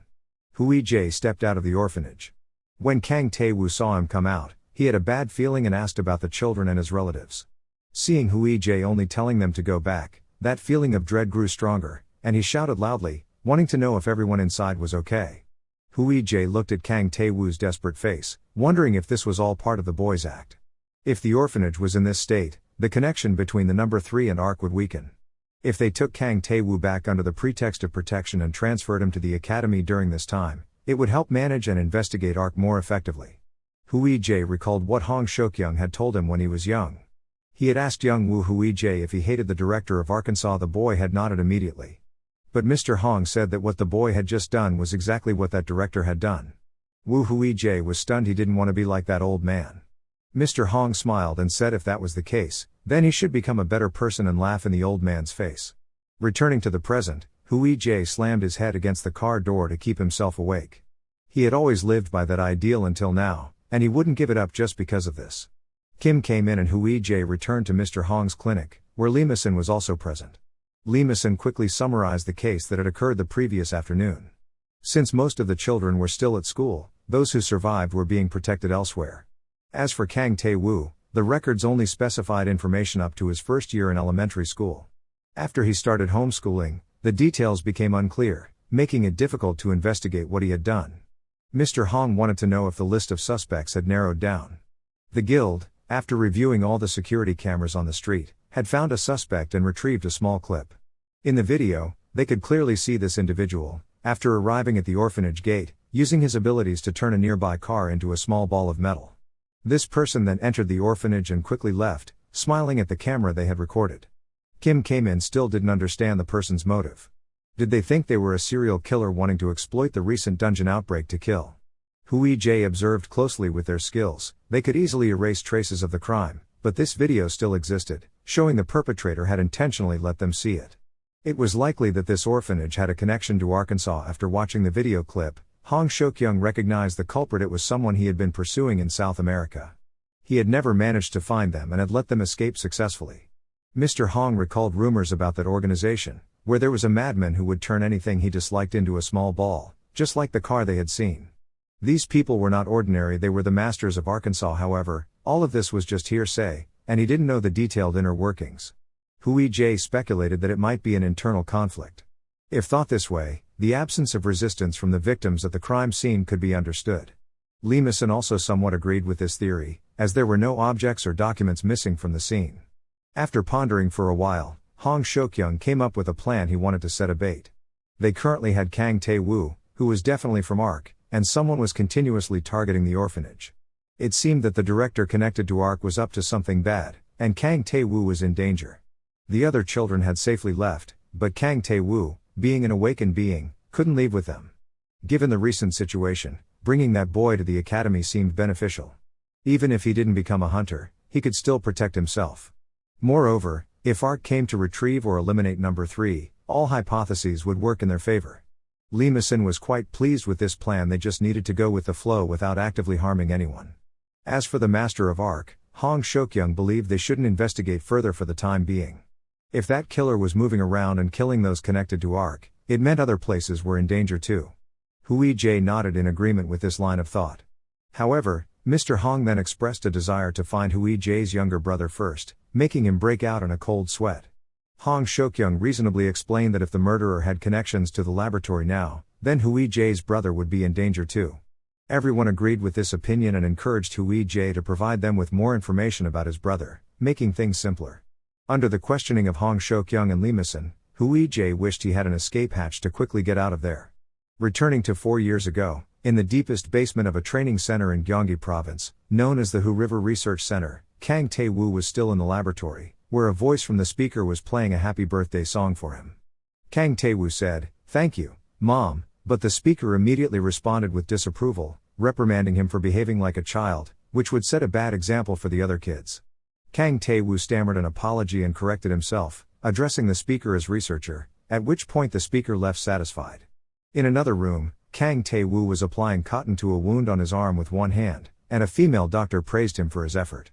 After putting away the syringe, she pulled out a piece of candy as a reward for the good boy. The doctor mentioned that they would have a visitor that afternoon, more specifically, a new director would be arriving. Kang Tae-woo recalled the first director he met when he came to this research center. He was disliked by both the children and other researchers, so he didn't last long and quickly ascended. The next director, although often absent due to work, always cared for the children by bringing them food and extending their nap times, but they hadn't yet met him. Upon returning to the laboratory, a girl with the nickname number 8 approached Kang Tae-woo and quietly asked if today was his birthday. Seeing Kang Tae-woo nod, she took out 2 chocolate cookies, which she had saved as a birthday gift for him. Kang Tae-woo accepted the gift and, making sure no one was around, whispered a thank you to her, calling her by her real name, Sohee, instead of her nickname, which made her very happy. As they shared the delicious cookies, the doorbell rang outside, indicating that the researcher had arrived. Kang Tae-woo went to peek. The laboratory door opened, and a couple entered, both seeming to enjoy the atmosphere and the children there. As Kang Tae-woo looked on, he tried to guess who the director was, only to be shocked to see a Grim Reaper, also known as a supervisor, the one who had killed the first director, holding a small boy in his arms. The boy had just woken up and asked his mother where they were. It seemed this boy was the son of the couple, and they wanted him to stay at the laboratory for a while. The boy, who was Woo Hui Jae as a child, was instantly interested in the pile of Legos on the floor and wanted to play with them. The woman asked the oldest child in the room, who was Kang Tae-woo, to take care of her son for a bit. Outside the laboratory door, the Grim Reaper stood guard. Inside, Kang Tae-woo approached to greet Hui Jae and asked what his name was. Hui Jae playfully replied, "Isn't it forbidden to ask names here? Aren't you afraid I'll tell my mom?"